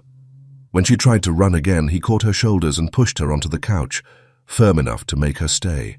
She swung at him, and her palm connected with his chest. Then again, and again. He caught her wrists, and his voice came out louder than she'd ever heard it. "Sit down and listen to me." Her lower lip trembled, and tears burned in her eyes that she refused to let fall. Fear lived in her expression, and seeing it made something crack open inside his chest. But he kept his face controlled. "What did you hear?" Her breathing came fast and shallow. "What does my father have to do with you?" The words spilled out, desperate. "That explosion, it wasn't a gas leak, was it?" "Your father's death had nothing to do with me, Penelope." He released her wrists but didn't step back. "Calm down." His mind worked through calculations he didn't want to make. "But I can't tell you everything yet. Not right now. Not when the walls are closing in, and tomorrow might be the day everything falls apart." She tried to pull away, and the words came out desperate. "Let me go. I don't trust you anymore. I want to leave." Before she could fight harder, his arms came around her from behind, pinning her arms to her sides. His hands closed over her wrists. His breath touched her ear before he spoke. "You can choose to trust me or not, Penelope." His voice dropped low, and she had to strain through her hearing aid to catch every word. "But I can't let you go anywhere. You're in as much danger as I am, maybe more. I'm going to protect you whether you want me to or not. You're my responsibility now. Do you understand me?" Her breath came faster, and her voice trembled when she spoke. "Why?" The word broke. "I'm nobody to you. Why would you protect me?" Half a second passed before he answered, and the hesitation told her more than his words would. "Because I care about you." He pulled her closer, just slightly. "If something happens to you because of me, because you got caught up in my world, I'll never forgive myself." She stopped struggling, but the words came out small and hurt. "Let me go. You don't need to feel responsible for me. If you had anything to do with my father's death, if that explosion—" Her throat closed around the words. "Just let me go. Please." He breathed in, and the scent of her reached him. This girl in his arms felt dangerous in a way he couldn't name. Something in his stomach twisted when he thought about anyone hurting her. He locked around her more firmly. She stopped moving. She could feel his warm breath against her neck, the solid weight of his body, the way he held her like protection. Her heart started beating faster, but not from fear, from the heat of his body, from warmth spreading through her chest and settling low in her stomach. Her pulse quickened, and he heard it. He noticed. His words came softer this time, close to her ear. "Calm down. I'm going to let you go now, but I need you to promise you won't run. Can you do that?" He released one arm. His fingers moved from her wrist to her hair, threading through it carefully. She felt the rough texture of his hand against the softness, and something inside her chest tightened. She turned her head, and they were inches away. His gaze held worry, concern, something deeper that looked almost like tenderness. She saw it clearly, and the fight drained out of her body all at once. His fingers slid to her cheek, a gentle stroke along her cheekbone. Her lips parted, and she swallowed hard. He forced himself to stop. Things were too complicated. He couldn't let himself want her more when tomorrow might be the day everything fell apart. He turned her to face him. They were both sitting on the couch now, and their knees touched, close enough that he could see every flicker of emotion crossing her face. "I have a plan." He held her gaze, and she saw something she'd never seen before, certainty, the kind that came from years of surviving impossible situations. "I'm going to get us both out of this. You and Nora." Her throat tightened, but she forced the words out anyway. "You need to explain." His thumb found her cheek again, and the gentleness of the touch didn't match the tension in his jaw or the hardness in his expression. "Tomorrow morning, when this is over." He paused, and she watched him measure what to say next. "I want you to stay here tonight. Lock the doors, close the curtains. I'll use my key when I come back." He pulled a paper from his pocket, and the movement brought them even closer on the couch. His fingers pressed it into her hand and lingered there for half a second longer than necessary. "If I don't come back by morning, call this number. Edmund will bring Nora and $5 million. Don't go to her. You could be followed." He stopped, and something shifted in his expression, something darker. "If you hear I'm dead, take Nora and leave. Go far. Never come near the Doyles again." Tears filled her vision, and she couldn't stop them. The thought of him not coming back made her chest hurt in a way she didn't understand. "Please tell me nothing's going to happen to you." He almost smiled, and the expression looked strange on him, like something he'd forgotten how to do. "I always have a plan, Penelope, but I need to know you'll be safe." The question came out barely louder than a breath. "Why?" He framed her face with both hands, thumbs resting against her cheekbones in a touch so careful it made her throat ache. "Because if I die, there might be men coming for you. I need to know you're alive somewhere safe." The words came out shaky and uncertain. "Is this guilt? Pity?" His attention dropped to her mouth and stayed there for 3 full seconds before lifting back. Very slowly he leaned in and pressed his lips to hers, almost touching, just the whisper of contact. Then he pulled back and rested his forehead against hers. She went completely still, shocked. He stood from the couch. She scrambled to her feet and caught his arm before he could take another step. He turned back in surprise. The words came out trembling, and she didn't try to hide it anymore. "You're hiding things." They tumbled out faster now, like if she didn't say them all at once, she'd lose her nerve completely. "I shouldn't trust you, but with you I feel safer than I've ever felt." Color climbed her neck. "You look at me like no one ever has. I don't want you to leave. I don't want something to happen to you." She stepped closer, wrapped her arms around him, pressed her face against his chest. He held her like she was something that might break if he wasn't careful enough. He lowered his face to her hair and breathed her in, and the scent of her made something in his chest tighten almost painfully.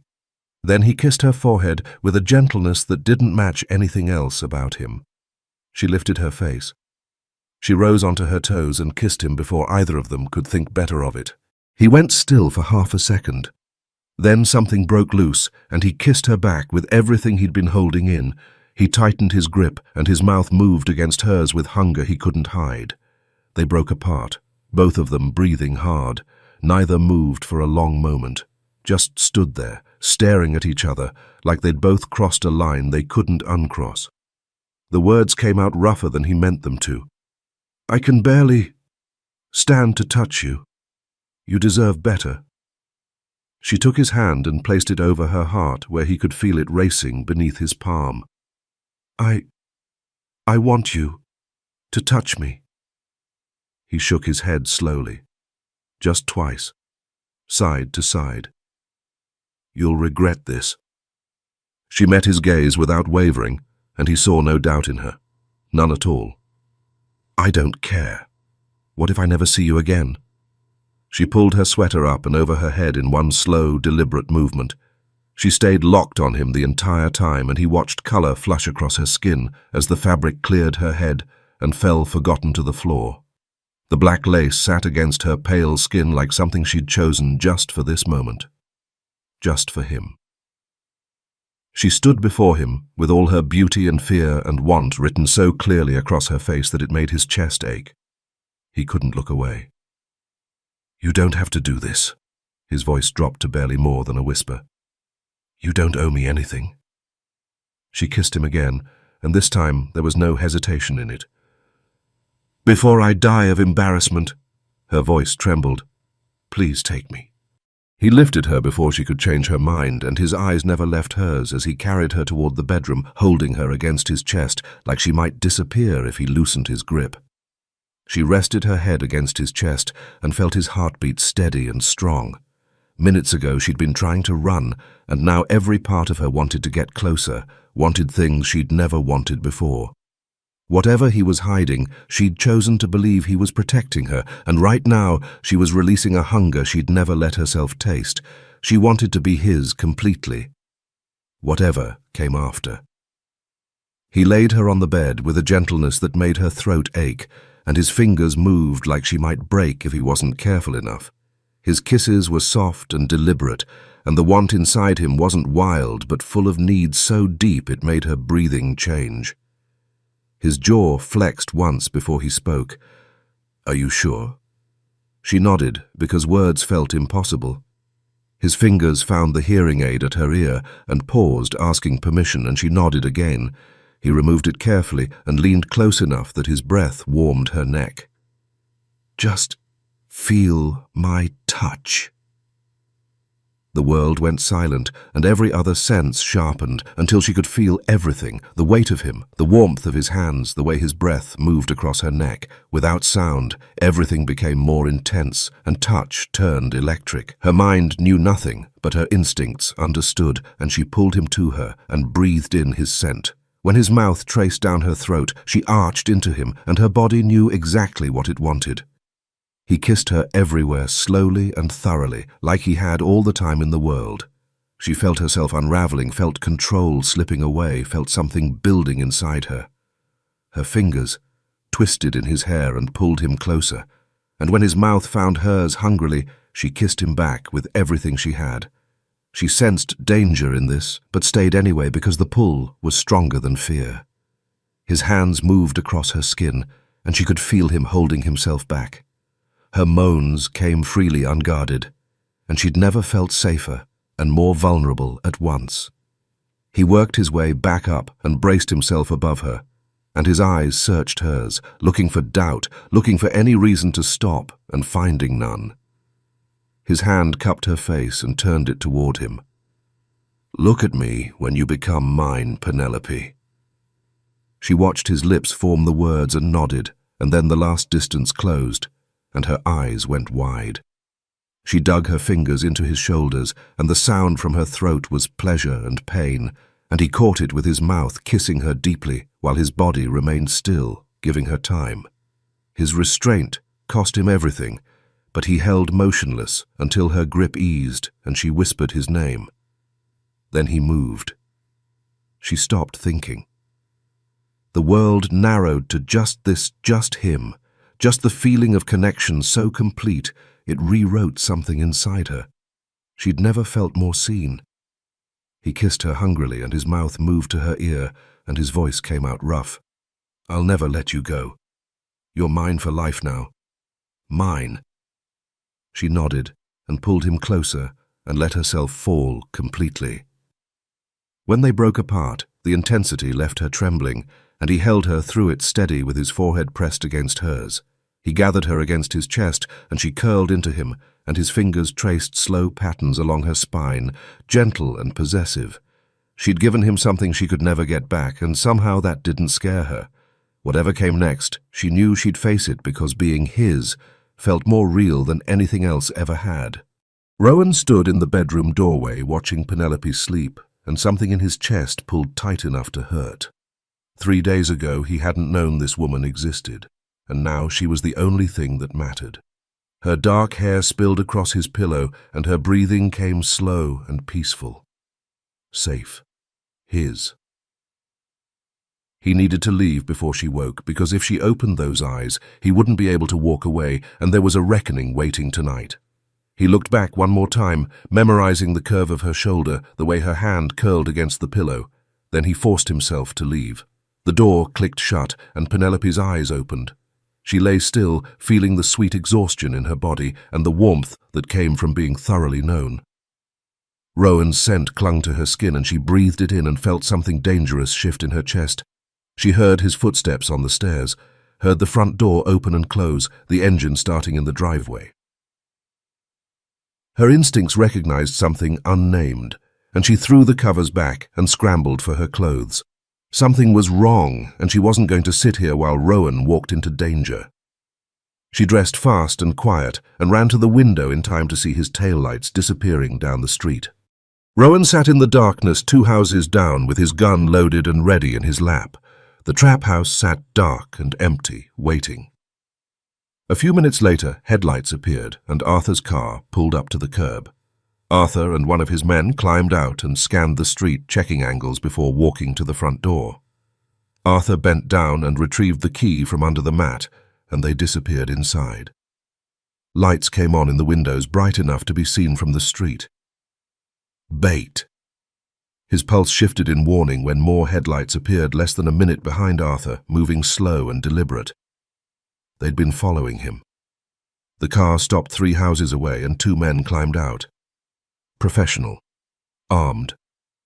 He dialed Arthur. "They're here. 2 shooters. Be ready."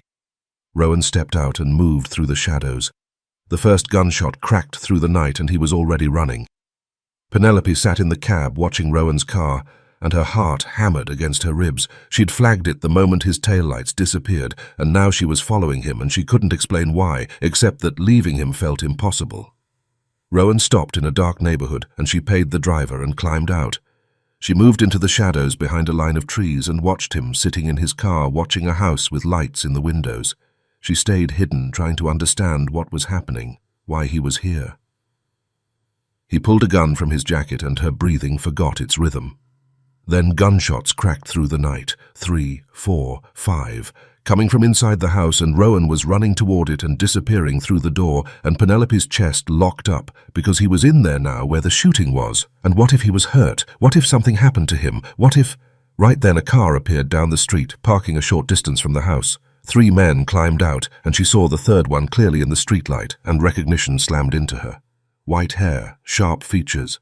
The man from the hotel, the one who'd asked for her last name. Killian. Penelope froze for half a second, her mind racing in a dozen directions at once. Those men were walking toward the house where Rowan was, where the gunshots had come from, and she didn't know what to do, didn't know if she should run or hide or... No, she had to think fast. She had to get there before them, had to warn Rowan. She ran. Rowan burst through the door with his gun raised and took in the scene in half a second. One shooter was down, sprawled on his back, with blood pooling beneath him. Arthur's man was slumped against the wall, holding his shoulder where blood seeped between his fingers. Arthur and the second shooter were locked together on the floor, grappling for control of a weapon, and losing. Rowan didn't hesitate. He fired once, and the shooter's leg gave out beneath him with a scream that died into a choked gasp. Arthur shoved him off and rolled clear, breathing hard, and Rowan moved forward and stood over the wounded man with his gun pointed at his head. "Your partner's dead." His voice came out flat and cold. "Now you tell me who sent you. Whose man are you? Who wants me dead?" The shooter's face twisted in pain, but his mouth stayed shut, and Rowan lowered the gun to press it hard against the bleeding leg and watched the man's eyes go wide. "Last chance!" The door burst open. Penelope stood in the doorway, gasping for air, with her hair wild around her face and her eyes wide with fear and adrenaline, and Rowan's entire world stopped. She was supposed to be safe. She was supposed to be in his bed, where nothing could touch her. And instead, she was here, standing in a room full of blood and bodies with gunmen outside, and... His eyes went wide for half a second before fury slammed into place, because fury was easier than the terror clawing at his chest.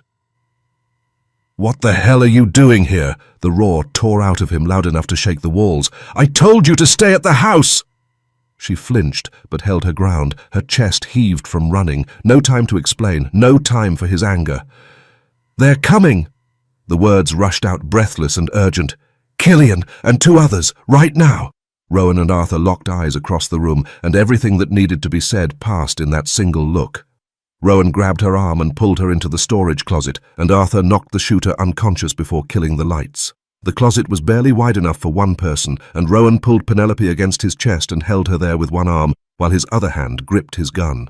They were pressed so close together she could feel his heartbeat through his shirt and smell the leather and gunpowder on his skin and see the fury still burning in his eyes even in the darkness. He shook his head slowly, and she knew what he was thinking. "Why did you do this? Why did you risk everything?" She leaned close enough that her lips almost touched his ear and whispered so quietly the words were barely sound. "I wanted to help you." His hand came up in a sharp gesture. Silence. Through the crack in the closet door they could see 3 figures moving through the entrance, and Killian's voice cut through the darkness, calm and controlled, like he was discussing the weather instead of standing in a room full of blood. "Anyone still breathing?" "These 2. Killian pulled his gun and fired twice without hesitation, and Penelope's throat opened on a scream that Rowan caught with his palm pressed tight against her mouth, holding her shaking against him while her eyes went wide with horror. "Rowan. Arthur." Killian's voice carried the weight of someone who knew exactly where his prey was hiding. "I know you're here. Let's talk man to man. You're my nephew, Rowan. You know I won't hurt you, but you've been making moves that threaten the family. Let's discuss this rationally. I'm protecting what's ours." He paused and turned toward one of his men and leaned close, and Rowan couldn't hear what he was saying.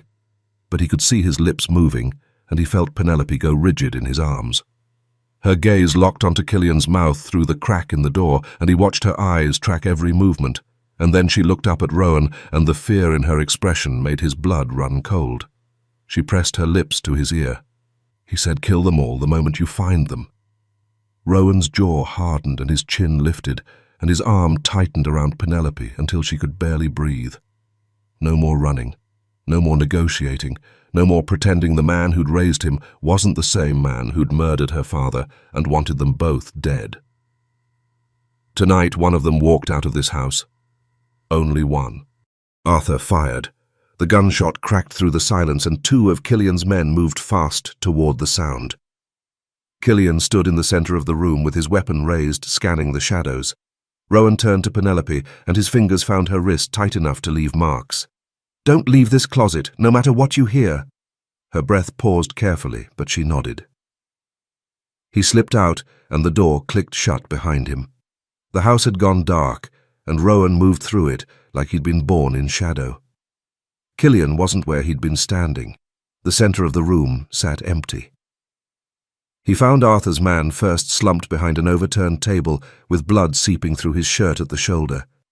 The dead shooter lay a few feet away. Rowan scanned for the second man and spotted movement near the hallway. He fired once. The bullet grazed the man's shoulder and spun him sideways with a sharp curse. The man raised his weapon, but Rowan was already moving and tackled him hard into the wall. They went down together, and Rowan ended it with a single blow that left the man unconscious. "Just the 2 of us left now, nephew."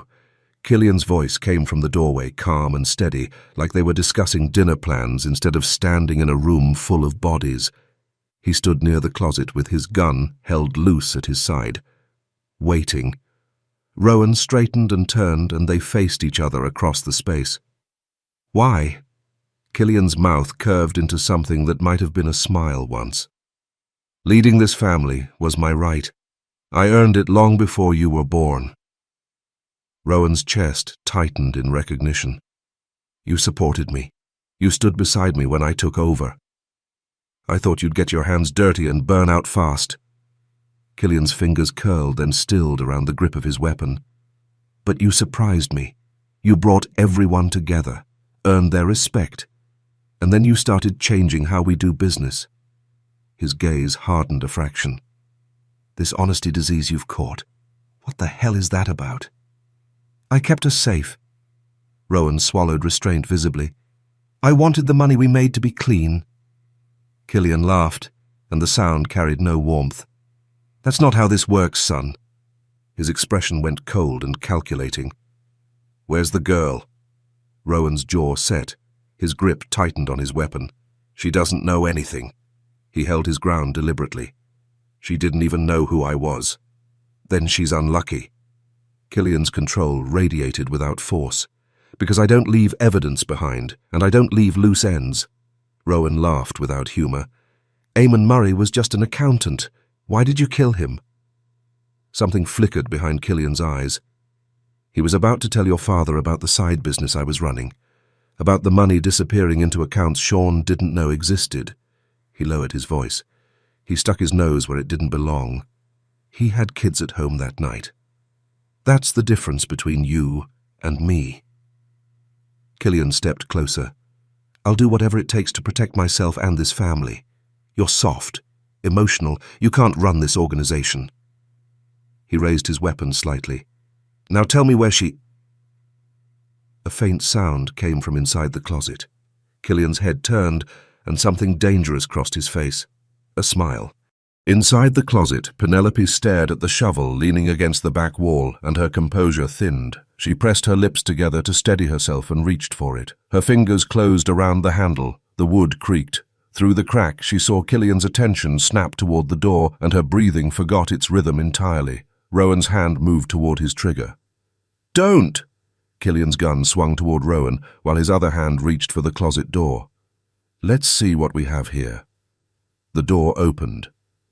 Penelope swung the shovel with everything she had, and metal connected with Killian's wrist, hard enough to send his weapon clattering across the floor. But he was faster than she expected. His arm wrapped around her throat and yanked her against him, and she couldn't breathe, couldn't move, and her vision started to narrow at the edges. Rowan took a step forward, his weapon trained on Killian's skull. Let her go. Killian's grip tightened. His voice stayed calm against her ear. I can snap her neck with one move. He pulled her closer. You know I can. Rowan's finger moved to the trigger. His voice dropped to ice. And I'll put a bullet through your skull. Killian laughed. Yeah, after she's dead. For half a second, nobody moved. Rowan's gaze locked onto Penelope, and she saw something in his eyes that looked like fear. She was gasping for air, trying to stay upright, trying to show him she wasn't broken. Then a woman's voice cut through the tension. Let the girl go, Killian. Everyone turned. Maid stood in the doorway with a gun pointed steady at the back of Killian's head. Her face looked older than Penelope had ever seen it. Nobody from my family dies tonight. And you let that innocent girl go right now. Killian went rigid. Maeve, don't get involved in this. Sirens wailed in the distance, growing louder. His head snapped toward the sound. Recognition hit. Then his gaze whipped back to her. What did you do? Her expression didn't change, steady as stone. I gave the police the file hours ago. They've been waiting for my signal. She paused. The explosion report. The one we've been hiding for 15 years. The color drained from his face. You betrayed me. Her throat moved, but her hand stayed steady on the weapon. You betrayed me when you decided to kill Rowan. She swallowed what looked like pain. You know I love that boy like my own son. You didn't leave me a choice. The sirens screamed closer. Blue and red lights flashed through the windows, and car doors slammed outside. Heavy boots hit the porch. Boston PD, drop your weapons! Killian's arm loosened, and Penelope tore free and stumbled forward. Rowan caught her and pulled her behind him in one motion while keeping his gun trained on Killian. Officers flooded through the door. They took Killian first, slamming him face down and cuffing his wrists, while he stared at Maeve with something that might have been betrayal or rage or both. He didn't fight, just stared at her with that look. "You'll regret this," he said. Maeve lowered her weapon slowly. Something broke in her expression. "I already do." Her voice came quieter. "But I'll live with it." They dragged him out. Penelope ran to Rowan, and his arms came around her and held tight. She buried her face against his chest and felt his heartbeat pounding and his breath coming fast. The night was over, but she didn't know yet that the hardest part was still coming. The ambulances sat with their lights spinning. Rowan leaned against one while a paramedic cleaned his shoulder. Arthur sat inside getting his wound wrapped. They talked in low voices about next steps and damage control. Penelope stood watching with Maeve beside her. Her pulse steadied, but something in her chest wouldn't settle. Every few seconds, Rowan's eyes found hers and held before the doctor pulled his attention back. She felt unexpectedly seen. Maeve moved closer and her voice came out gentle. "You must have been terrified tonight." Penelope smiled faintly and nodded. "I was. But with Rowan, I always felt safe." Maeve's expression softened momentarily before going carefully neutral. "That's the problem, Penelope. You can't be safe with him anymore." Penelope blinked and turned to look at her properly. "There's a car coming for you." Maeve nodded toward the end of the street. "Nora's already inside waiting. You're leaving Boston tonight. Money in an account. Enough to start over." She paused. "You don't come back. You don't contact Rowan." The words didn't land at first. Why? Because this is who we are. We hurt each other even when we love. We have fortunes to protect. Connections. Her gaze held steady. Feelings can't come before responsibility. Penelope shook her head. "I love him." "I know." Maeve's smile carried no warmth. "We don't love in this family. We make arrangements." She glanced toward Rowan. "And if he's going to lead, his emotions can't get in the way." Headlights appeared down the street, moving toward them. "Now you're going to walk to that car." Maeve's voice went quieter. "And you're going to disappear. For good." Penelope's throat moved around unspoken words, and her eyes burned. She looked at Rowan. He smiled at something the paramedic said, and turned back to Arthur like nothing in the world was wrong. Maeve caught her hand and squeezed hard enough to hurt. "If you don't, I'll find out where you are, and it won't be good for Nora." Her eyes searched Penelope's face. "You love your sister, don't you?" Penelope nodded because she couldn't speak. "Good." Maeve released her hand. "I love Rowan the same way. Don't worry. You'll have a comfortable life. Now go. Don't make your sister wait any longer." The car pulled up and stopped. Through the window, Penelope could see Nora in the back seat looking worried and relieved all at once. Penelope walked forward, and each step felt like breaking. Her breathing normalized slowly, but her heart stayed fractured. She reached the car, and Nora opened the door, looking worried and relieved. "I'm here. I'm okay." She turned back one last time. Rowan was talking to Arthur, his hands moving, the man she'd given herself to, the man she was leaving without a word. She climbed in, and tears slid down her face as the door closed and the engine started and Boston disappeared behind them. The ambulances sat with their lights spinning. Rowan leaned against one while a paramedic cleaned his shoulder. Arthur sat inside getting his wound wrapped. They talked in low voices about next steps and damage control. Penelope stood watching with Maeve beside her. Her pulse steadied, but something in her chest wouldn't settle. Every few seconds, Rowan's eyes found hers and held before the doctor pulled his attention back. She felt unexpectedly seen. Maeve moved closer, and her voice came out gentle. "You must have been terrified tonight." Penelope smiled faintly and nodded. "I was. But with Rowan, I always felt safe." Maeve's expression softened momentarily before going carefully neutral. "That's the problem, Penelope. You can't be safe with him anymore." Penelope blinked and turned to look at her properly. There's a car coming for you. Maeve nodded toward the end of the street. Nora's already inside waiting. You're leaving Boston tonight. Money in an account. Enough to start over. She paused. You don't come back. You don't contact Rowan. The words didn't land at first. Why? Because this is who we are. We hurt each other even when we love. We have fortunes to protect. Connections. Her gaze held steady. Feelings can't come before responsibility? Penelope shook her head. I love him. I know. Maeve's smile carried no warmth. We don't love in this family. We make arrangements. She glanced toward Rowan. And if he's going to lead, his emotions can't get in the way. Headlights appeared down the street, moving toward them. Now you're going to walk to that car. Maeve's voice went quieter. And you're going to disappear for good. Penelope's throat moved around unspoken words, and her eyes burned. She looked at Rowan. He smiled at something the paramedic said and turned back to Arthur like nothing in the world was wrong. Maeve caught her hand and squeezed hard enough to hurt. If you don't, I'll find out where you are. And it won't be good for Nora. Her eyes searched Penelope's face. You love your sister, don't you? Penelope nodded because she couldn't speak. Good. Maeve released her hand. I love Rowan the same way. Don't worry. You'll have a comfortable life. Now go. Don't make your sister wait any longer. The car pulled up and stopped. Through the window, Penelope could see Nora in the back seat, looking worried and relieved all at once. Penelope walked forward, and each step felt like breaking. Her breathing normalized slowly, but her heart stayed fractured. She reached the car, and Nora opened the door. I'm here. I'm okay. She turned back one last time.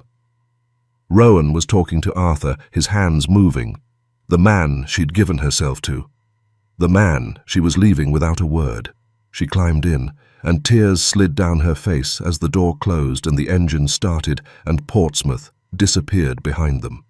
Rowan walked toward Maeve, scanning for dark hair and hazel eyes that weren't there. Where's Penelope? Maeve's head dropped, and when she looked up, her face carried worry. She was scared, Rowan. Everything tonight. She needed her sister. She wanted to go. He registered her absence instantly, and the street felt too empty. His eyes narrowed, looking past Maeve where the taillights were already gone. She wouldn't leave without telling me. Maeve's hand found his shoulder and squeezed. She asked me to tell you she can't do this anymore. I'm sorry. Rowan shook his head slowly. No, that's not her. She's young. Maeve's voice went softer. 3 days ago, her life was normal. Then her father's murder, Killian, bombs, police, us covering it up. Her inhale slowed deliberately. Maybe she just couldn't take any more of it. His jaw tightened, and he turned away because the alternative was breaking something. The ache in his stomach spread into his chest where her scent still clung to his shirt. Her effect stayed even after she left. Maybe Maeve was right. Maybe Penelope ran towards something cleaner, something that matched the innocence she still carried. His mind replayed small moments, the way she'd looked at him, the way she'd said his name, the way her body had fit against his. His silence required effort. Maybe letting her go was right. His life was bullets and blood. She deserved better. He stared at the empty street where her taillights had disappeared. 3 days. That's all it had taken to break him open. The silence she left behind felt louder than any gunshot he'd ever heard, and for the first time in 8 years, Rowan Doyle didn't know if he could survive what he'd lost. Thank you so much for listening to Penelope and Rowan's story. If you enjoyed it, please hit that like button and subscribe to the channel. It really helps me bring you more stories like this. But this isn't over. What if Penelope doesn't stay gone? What if she comes back stronger, braver, and ready to fight for what she wants? And what if Rowan is about to face the biggest surprise of his life? If you want part 2, where Penelope returns and everything changes, drop part 2 in the comments below. Let me know if you're ready to see how this story really ends.